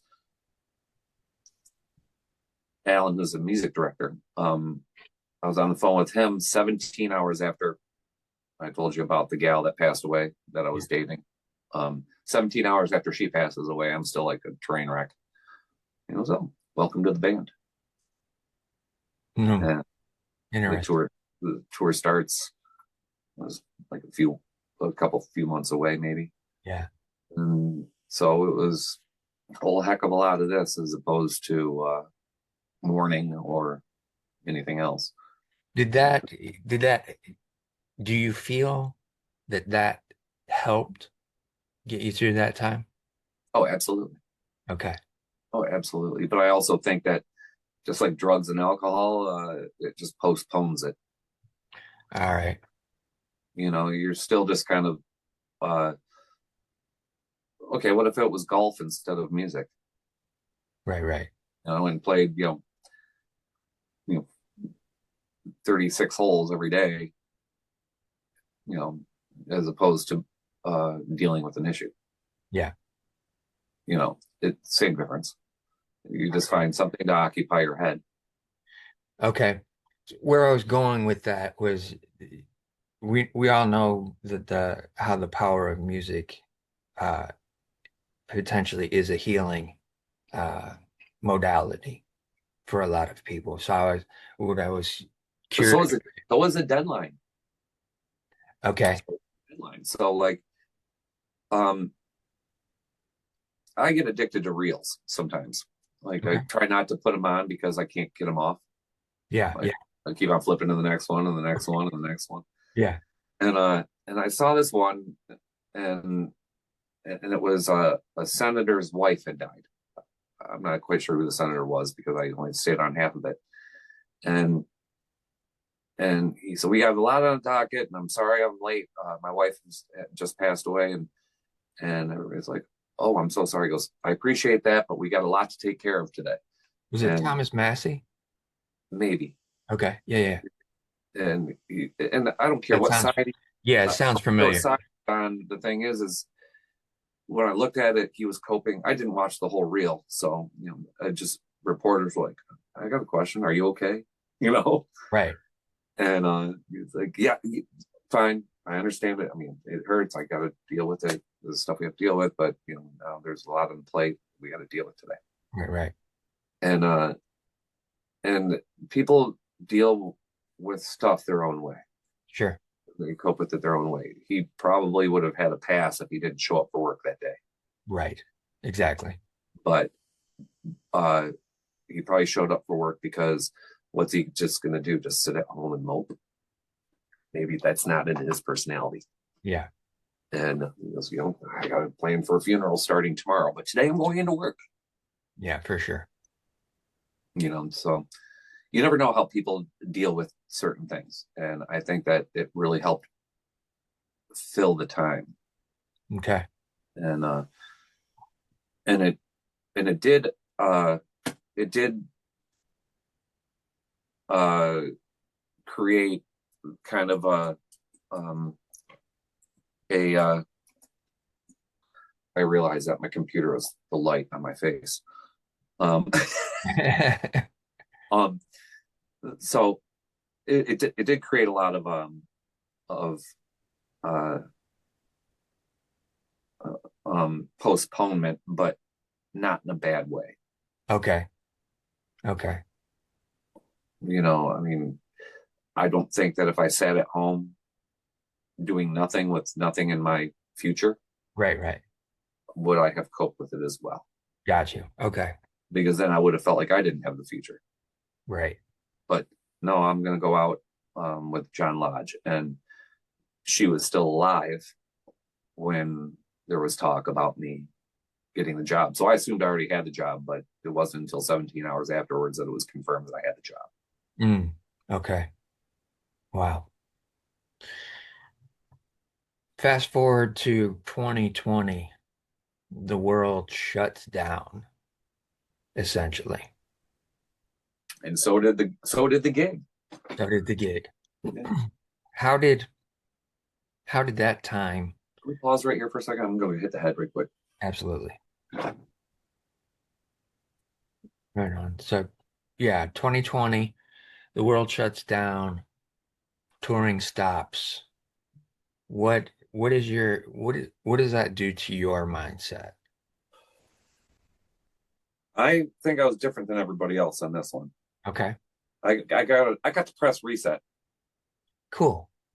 And when I say that, this is what I mean.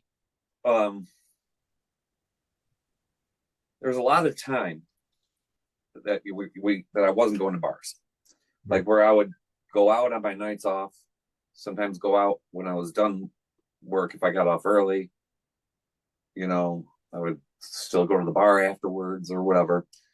Um, but my I was just always out. I was never home. Um, and I was finally living with no roommates, Hmm. and I could do anything at any time of the day that I wanted. Right. So I could sleep till whenever, I could stay up till whenever. Yeah. So I started practicing a lot.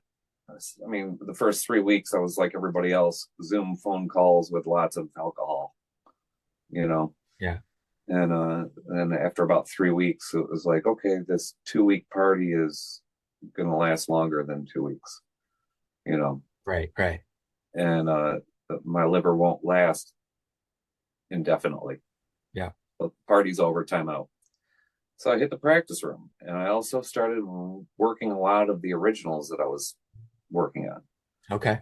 um, and redoing some of the things I didn't like that I recorded in 2000 as a demo at Rust Belt. Okay. And at the time, I was also playing with a band, Jackie Stahl and the White Russians, and um, we were kind of recording stuff over at Matt's house, the drummer and singer, or keyboardist and singer, or whatever, slash keyboardist and singer.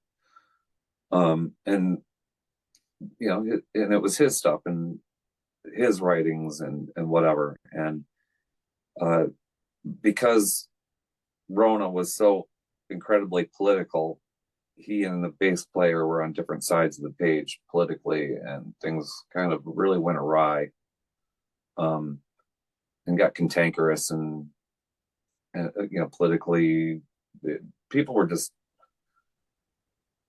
fucked up over this Corona thing, the Yeah. COVID, and you can have a different viewpoint, but it got really violent, and that's what I didn't like. Right. Or verbally violent is just as bad, and um, so that band disbanded, but not before I had a tune, "Troubled," which is the title track off the record, Hmm. that I had written this a couple days earlier, and I was working on one of Matt's originals with him. I go, "Why don't you try this?" And he goes, "Well, why don't you write your own?" I go, "That's really funny you say that. I have been writing." And this is during the pandemic, so we were Yes. still meeting up for rehearsals in person without masks Okay. and sharing doobies. And so um I played him the demo for Troubled. And he said, "Okay, let's work this." And so we tried running it, and he couldn't really follow it, and um, he couldn't play to a click, and then he wouldn't let me play with it at home, And so I just went out and got the same mixer he was using because I knew how to use what he was using, Yeah. the same interface mixer Yeah. and Logic Pro, which is what he was using as opposed to Pro Tools. And so I'm like, okay, so I know how to use this stuff a little bit, so let me do whatever. Right. And so I started demoing out my stuff and playing around with it and whatever. And then when things started lightening up a little bit, I was talking to Todd Glass, the drummer, um, and I told him about the stuff I was demoing. He's like, "Oh, dude, let's let me let me play on it." Uh-huh. I'm like, "Really? How much would you charge me?" He goes, "No, let's just put out a great record." I'm like, "Seriously?" Well, okay. So he came over, and in 2 sessions we recorded 12 songs, or Wow. 11 songs. The 12th was acoustic. We recorded 11 songs. Two of them he insisted on recording. They wouldn't have ended up on the record. One of the ones he recorded uh, really wasn't much, but it was a cool vibe, and he wanted to play it. Didn't have lyrics either. Okay. So I sent that product up to Paul Lamb up on Beaver Island, and he wrote the lyrics and sent it back to me and Nice. sang it. Let's go take midnight for a ride. Nice. And we put out I mean, I still look back at it and go, it's a great record and I was a first time producer, first time engineer, first time, front man, Yeah. so the first time being the main songwriter. And I was a bass player on it too. So Okay. did everything but the drums and harmonica. Nice. Drums were Todd, and harmonica was the 3 tracks with harmonica on it was Griff from Botfly. Okay. And He plays you, with a verb pipe now, but all right. And you released that in 21. yeah. Okay. And during that time period, John Lodge was recording stuff too. So Alan started sending me tracks to record cello stuff with. And uh, so we started re-recording Days of Future Past uh, d- during the tail end of the pandemic so I was flying tracks to Alan. Okay. And so John released Days of Future Past, My Sojourn, um, which is our version of the classic 1965 record, or 60, whatever it was, 67. Right. Um, but it's our version of it. And then uh, we were on tour with that, and we played that. Um, we were on a ship on one like 70s rock and romance cruise, or Flower Power, one of the two. Okay. And one of the other we were one of the headliners, but one of the other headlining bands was the Guess Who. And so I ended up being friends with them. And if anybody out there has been following what's been going on with the Guess Who, uh, Gary Peterson was the only one left of the Guess Who. Randy Bachman and Burton Cummings had left the band and left, and Peterson had rights to the name. But Gary Peterson is about 5'4" and about 300 pounds of complete unhealthiness. So he was missing shows, and so they're like, oh, well, it's not the Guess Who if Gary Peterson's not on stage. And so instead of sitting at home and getting paid or whatever, they put a cease and desist on the Guess Who material, which meant that it took the Guess Who off the road. Oh, wow. So the album Plan de Mort, which is pretty much the Derek Sharp Guess Who record, um, even though it has Gary Peterson on it, they had to rename it. Hmm. Um, it was initially the Guess Who Plan de Mort, and I was on 4 tracks. Okay. Nice. So, so it opened up doors for me to get my foot into maybe some other doors, because John's 82 years old, Right. and he had a stroke a year and a half ago. Yeah. So Yeah. um, he's not going to be around forever, but It'd be really nice to get out there on a tour like Robert Plant or Nick Cave and the Bad Seeds or something like that. Right. For sure. For You sure. know, if they're ever in need of a multi-instrumentalist dude, Yeah. Earlier on, we put a pin in the part where we started talking about you kind of um, shifting into some functional medicine stuff to help with your back and all of that type of thing. How has that played out since you started doing that up until today in terms of looking at it and looking at your life in more of a healthy uh, point of view and perspective to keeping you functioning, mobile? I wouldn't be alive if I didn't change my thought process. Okay. Um, and it wasn't just drugs. It was stress. It was diet. It was, you know, it was a lot of things. If I wasn't in good shape, if I wasn't doing yoga and planks and jumping jacks and whatever, um, when Lena died, I probably would have ended up having a broken heart some way, shape, or Yeah. form. Yeah. You know what I'm saying? Like Yeah. people die of broken hearts all the time. Most definitely. And so uh, just being in shape. Now I look at my dad. My dad had a stroke about 13 and a half years ago. Okay. He's still alive, non-functioning, but still alive. And when I say non-functioning, I'm like non-functioning, no Okay. speaking, Gotcha. Okay. just kind of staring off in the distance. Sleeps most of the time, paralyzed. Um, and bless my mom for taking care of him and whatever. But that's a long fucking time, and the reason why he was in great shape. Mm. Okay. But he had hip surgery and he was pre-diabetic, and with the hip surgery, it was a little bit more than his body could take, and he stroked out. Gotcha. So he has not even rehabbed his hip that he had surgically redone Right, right. because he stroked out prior to rehab. Yeah. So yeah, so he's sticking around a long time because of being in good shape. So yeah, I think that if I was in shitty shape and doing whatever, I probably wouldn't be around or not with a decent quality of life, you know. For sure. But it took a lot for me to uh, change the back thing, but it also took a lot of awareness because the injury was more extensive than I thought. Um, Along the way, I was on the road with Ethan. Our home base was Aspen, Colorado. Okay. I went over a cliff in Aspen and in a Looney Tunes kind of a way, grabbed onto a branch while I was falling, Holy and cow. twisted my back.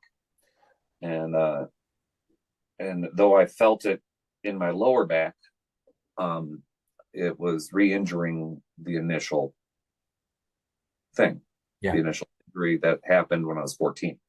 Right. Um, so it just felt like it needed to be adjusted, but but I'd never been in this much pain ever. Like this was as bad a pain period. On a scale of 1 to 10, it was a 12 and a half. I was sweating. I was in so much pain. This was as painful as detox. Okay. I've only been in that much pain one other time before, and it was detox. Right. And so because I was on the road with Ethan, so I was pretty fresh, just a few years out of junk. And I ended up going to a guy, acupuncture guy in San Francisco. Okay. So I was in pain for days because we had to go west. And I played a show in Sacramento prior to going to San Francisco. So that was a painful show. And so I go to this guy, he's like 275 years old. Um, Representative of that dude in Kill Bill with the long beard. Okay. Right. And he was like Yeah. uh, his twin brother without the ponytail. Yeah. And you know, he got my back drunk. He's like, I'm like, whatever that is you put on my back really feels good. He goes, Earl. I'm like, who in the hell's Earl? Is your back drunk? So it was oil. Okay.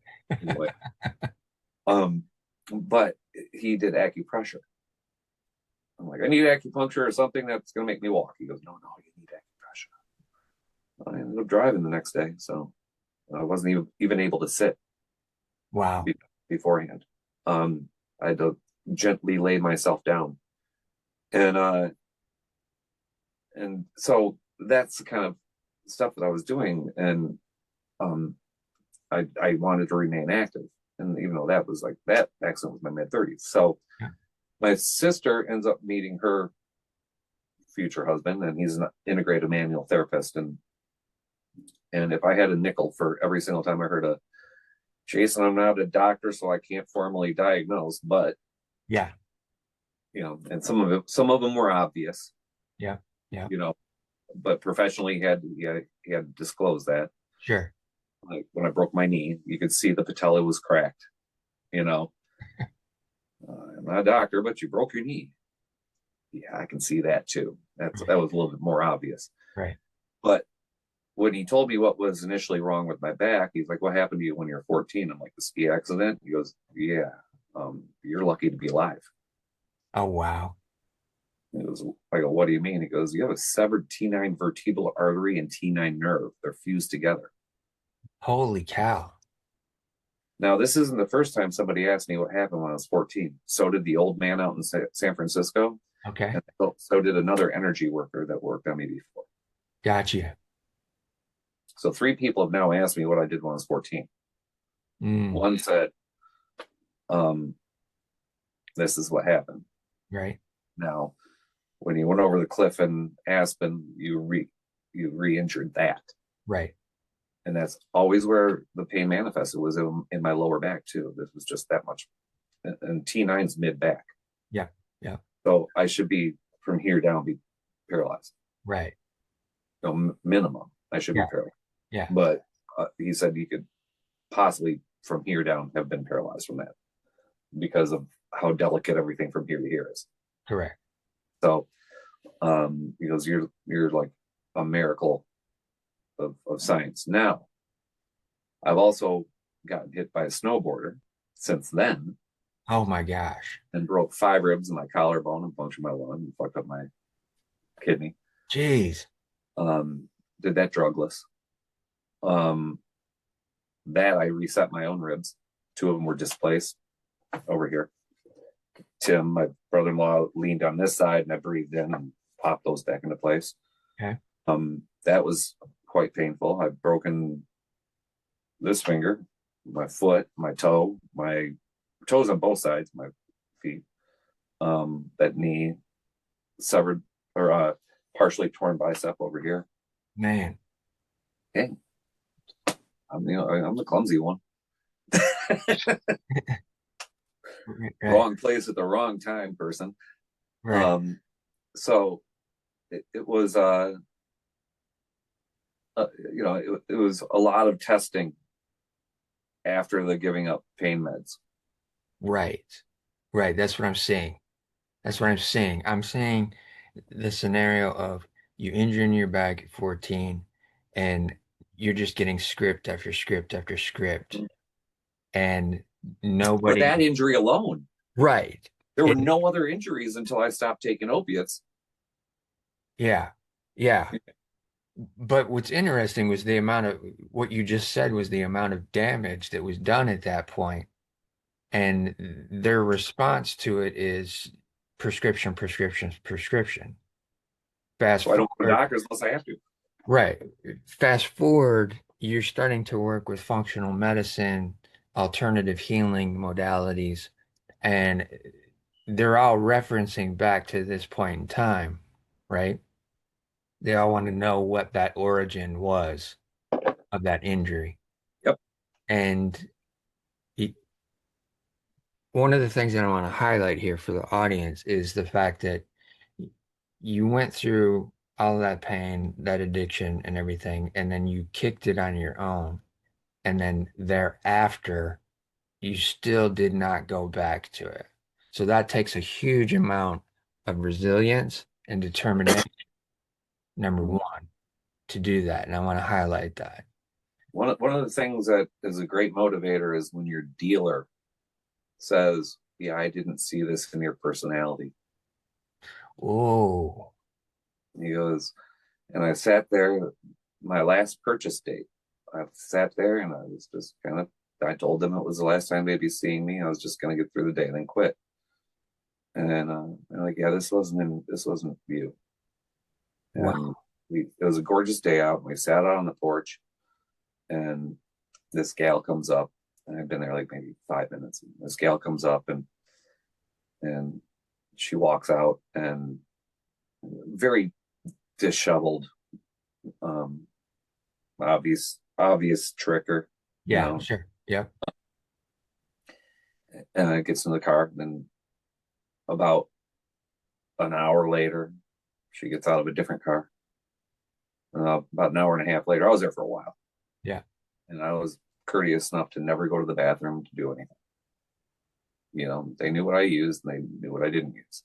sure. I just made sure that I had some in me, so when I got up, got my stuff for the rest of the day, that you know, and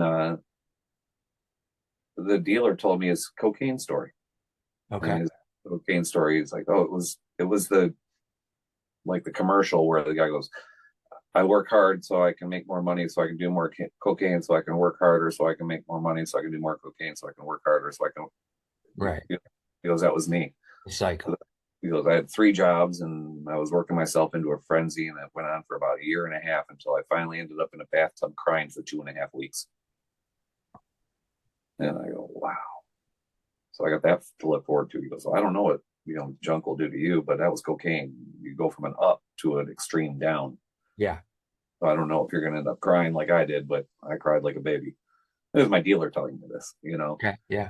And he goes, you always came down here with a conversation with a doobie, and you were never intrusive, and you never asked to do it in the bathroom, and you're never, come on, man, hook me up. Right. Right. And that's why he always got an extra pack most of the time. I give him, $40. They give me 5 packs, Hmm. and or sometimes 7 packs for $50 or something.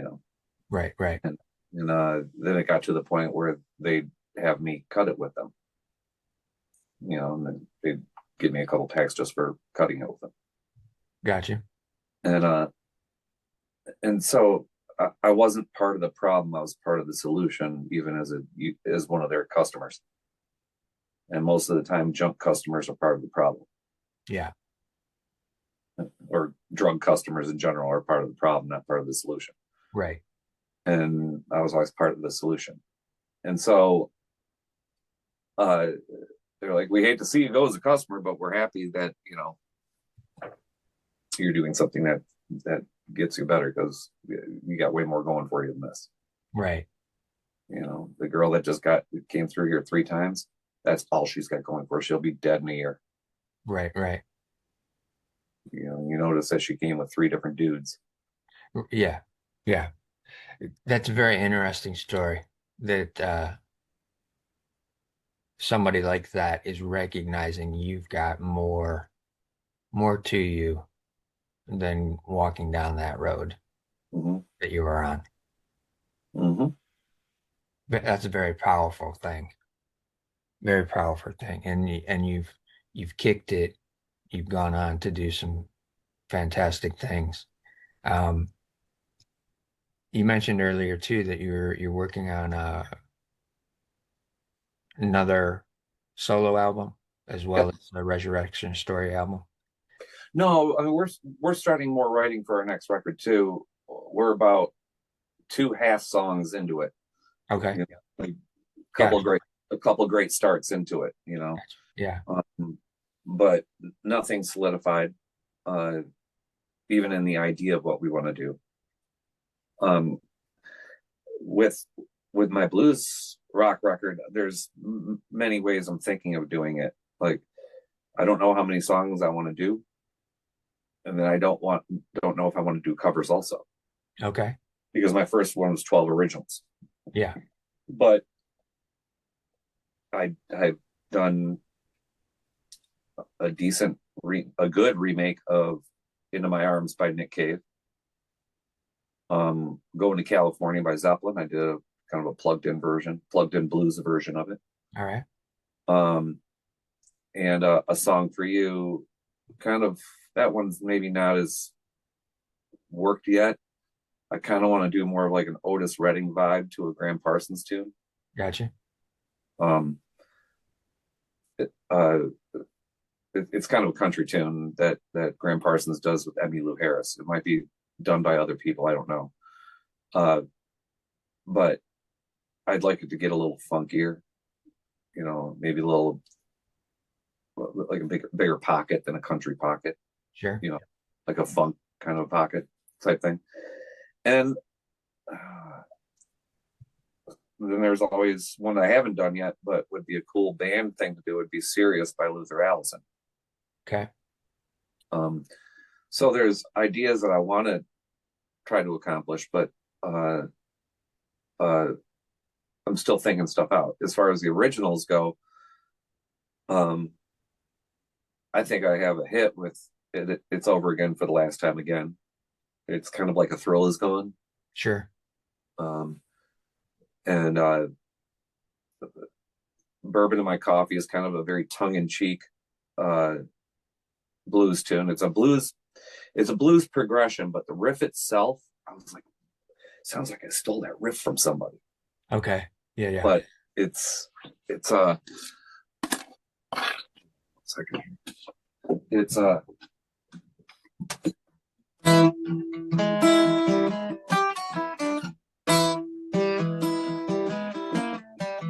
Okay.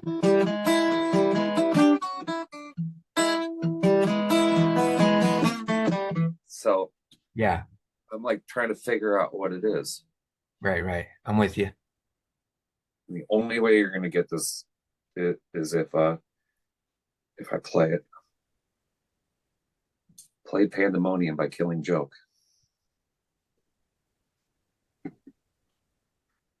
So it's reminiscent of Pandemonium by Killing Joke. Yeah, yeah. And I was like, no way. I just made a blues tune out of that riff. But I'm not really apologetic when it comes to that happening, because Sure. we're product of our environment. Right. And one of Resurrection Stories tunes,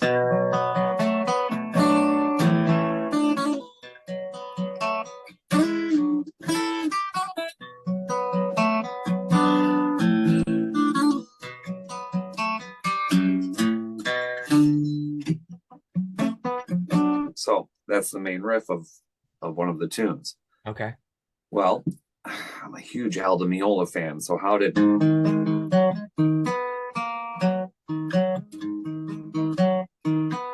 there's a bass line, the bass Yeah, line, yeah. the keyboard line, Yeah.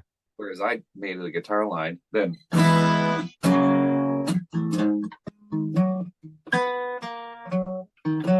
so back to the Resurrection Story tune. So the bridge.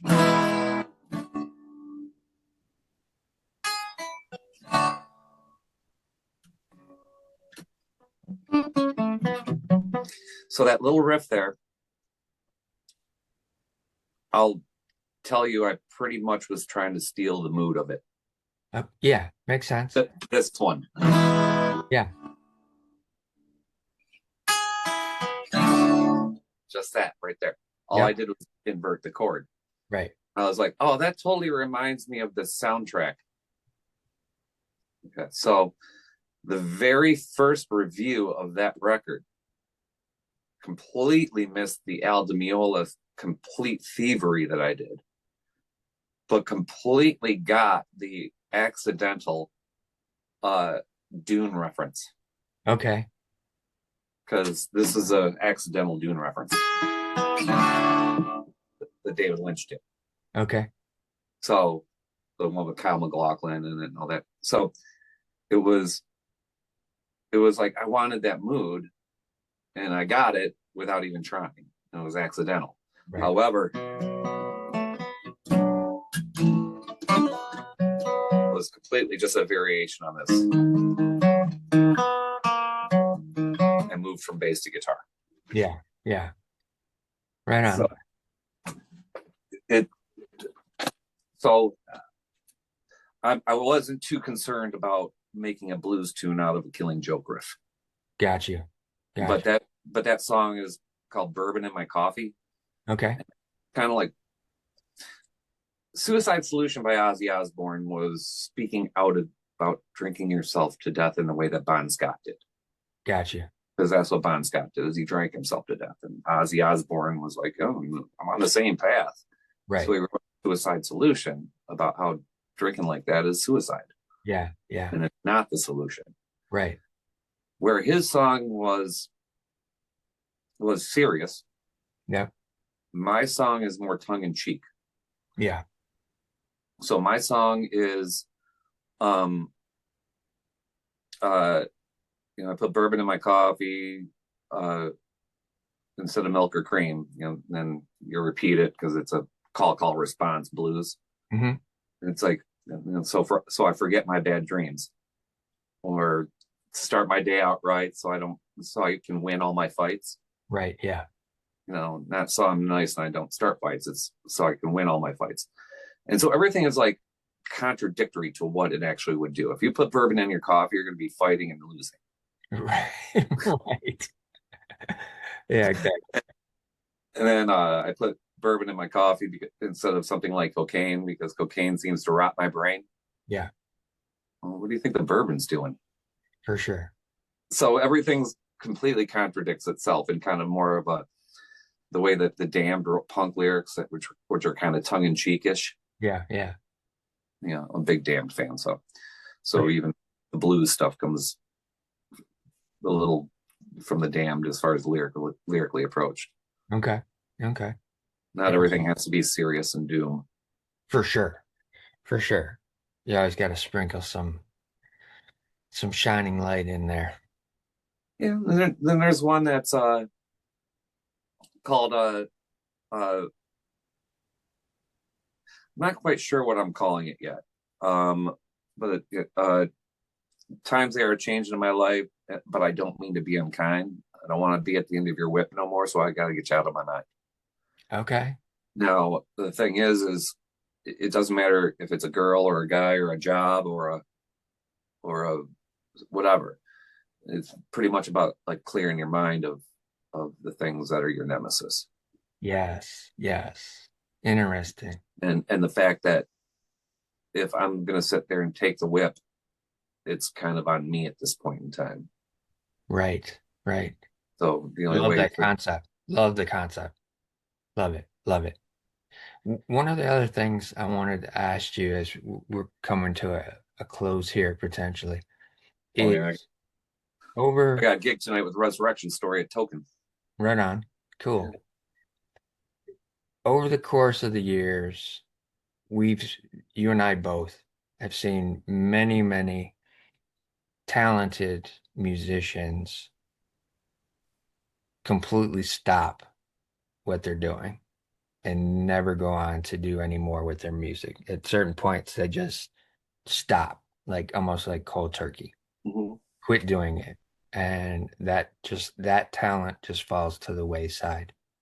What is one of the things in you that has kept you going, even through times of struggle and addiction? Multiple things, and I don't mean to be funny with this, but stupidity is one of them. Okay, And I mean that in the most serious kind of a way. sure.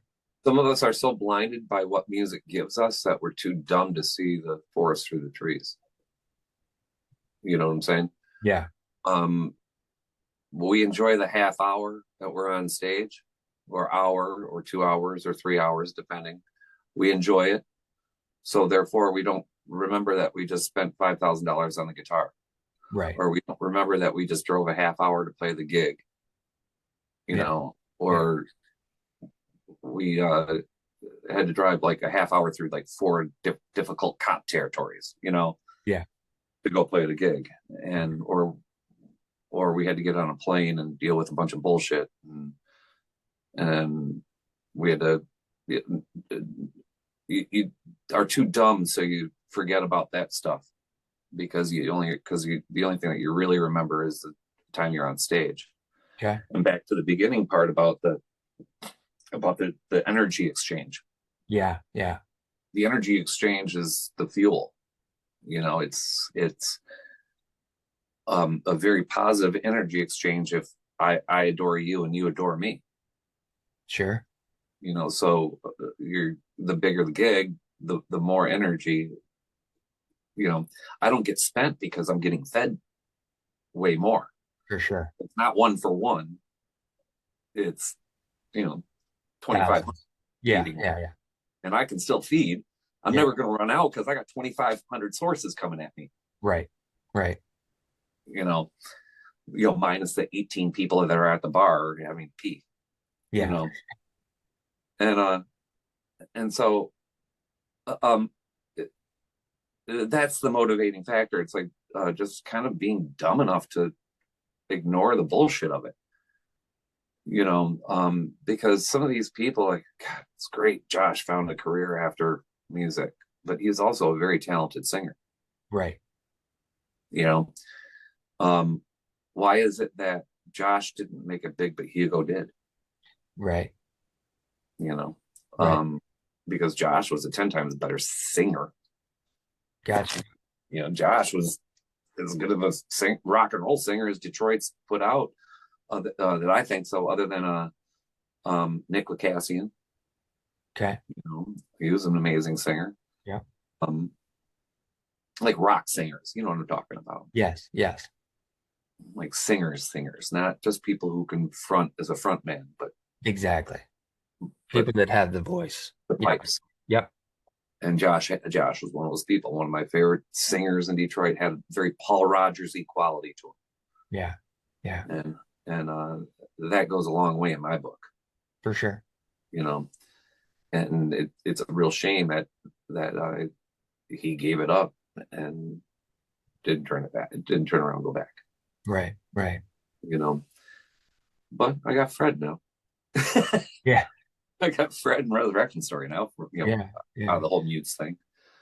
And yeah, it baffles me because I saw that coming in high school with some of those instrumentalists in high school. Yeah. Why is Saku Ko going into medicine when he can play violin like that? Mm. Mm. Okay. Why is Lance Larson, who's second string bass, going into music, but Chuck Becker, who's first string bass, isn't? Right. Like, you just saw this stuff all the time. For sure. And That's where I was going with it. yeah, it started before the bands that I was in or whatever. But it seems like people who are able to fund it stay in it Okay. also. And I see that in the blues community, a lot of weekend warriors kind of being weekend warriors.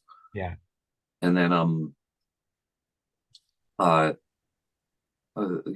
they couldn't stay in it in their teen years because they had to raise a family or whatever, and so they went and did their day gig and played at night, and they sound like the white boy weekend warrior shuffle. Yeah. Yeah. But nonetheless, you kind of also go, okay, so is it because you had a job or because you weren't good Right. enough? And some people, now let's say, what was Josh lacking? He had the voice. He could write some songs. What was he lacking? Was he trying too hard to sound like somebody else? Mm. Was he? I thought, like, there was a whole thing in the '90s, like if it was on the charts, somebody was going after it. Right. Right. Yeah. And I think that the Mutes were no different. They wanted to go after the band live. Okay. Yeah. Yep. Hugo wanted to go after Solid Frog. Yeah. And I'm just like, can you guys like choose somebody cool? Yeah. I mean, I'm not saying like either of those bands were bad. I'm just saying, how about the Stones or Zeppelin or the Who or the Kinks, or Sure. at least aim high, Right. Right. or Pearl Jam for that matter, or something, aim high. Yeah. Don't aim midway. Yeah. Wow, I want to play the State Theater when I grow up. Well, I already played the State Theater. I already played Carnegie Hall. Right. Right. I just want to do it right. So it's like, what is the? It's everything's a two-way street. Did Sakyuko not go into music? He went into medicine uh because he sucked at the violin, or he was lacking something in the violin. Maybe he lacked desire. Right. Right. Maybe his parents forced him to play the violin, and he just happened to be good at it. Yeah. You know, so there's always something lacking. Did you not want to do that work? Did you not want to tighten your belt? Did you not want to? Did you watch it behind the music and went, "Me Metallica ate bologna on hand"? That's what they called it. Yeah. Yeah. Meaning they couldn't afford the bread. Right. You know, Exactly. I kind of prefer that anyway, a little mustard rolled up. But the thing is, does that scare you to hear that? For sure. Because that's the reality of it, really. Yep. Unless you got the pocketbook, it's the reality. So there's a thing like uh, when when you can play with that vibe and that thing, there's an it factor. It can be developed. It's a thing. Some Mhm. people have more it than others. Yep. Lane Staley didn't have the best voice in the world, but he had it galore. Yeah. Now Chris Cornell had both it and the voice. Yep. You know, but then there are some people that don't have so much it. You know, they might be talented, but they don't have it. And you kind of go, okay, well, that's why you haven't sold 10 million records. Hmm. Some have collective it, like a Van Halen had collective it, but they also had a couple individual its in that band too. Sure. People with it. John Lodge has it galore. He doesn't even have to move in front of the microphone. He just oozes it. He Yeah. has it. Yeah. And so sometimes that it factor just isn't there. And sometimes it's a will, and sometimes it's they just don't get it Yeah. because it can be developed, but allowing is a big thing. Does that For make sure. sense? Yep. Absolutely. Um, Absolutely. um, when you reach a certain level, technically, you're great. That's awesome. But when you reach a certain level that you are allowing everything around you to come into whatever you're playing musically, Hmm. it, that's the it, and draw the crowd in. That's the it. Yeah. And, and now that I'm singing, I'm working on that, Okay. and realizing that, man, even as a cellist or a side man, I still needed to bring more it to the table. Sure. That the more it I have, the better these guys look. Yeah. Yeah. Exactly. And instead of going, oh, this is Ethan's show, because when I went, this is John's show, Hmm. you know, uh, Alan was like, hey, Jason, come on over here. You're not bored, are you? I'm like, oh, absolutely not. Some of this material is kind of hard. He goes, oh, okay, because you're kind of looking like you're half there or whatever. I'm like, oh, I just didn't want to upstage John or whatever. He goes, you'll never upstage John. He was like, bring it all. Okay. Now I bring it all, and John's thrilled about it, and it Right. elevates the whole entire stage when I bring it all. Yeah. Yeah. Yeah. Not just me. It elevates John, and John's pointing over at me, and you know, my legs bouncing like this, sort of way. He's Right. all to it, and he points at his knee and bounces it, and the audience gets off on it. And it Yeah. brings a different energy and a different thing, and some people don't have that or are unwilling to do that. I think that's the key thing, the unwillingness to do that. And I think this is a good place for us to wrap up. And one of the things that I always like to leave the audience with is a just a parting statement, and that is listen to your heart and be kind to your mind. Big one right there. Be kind to your mind. Yeah.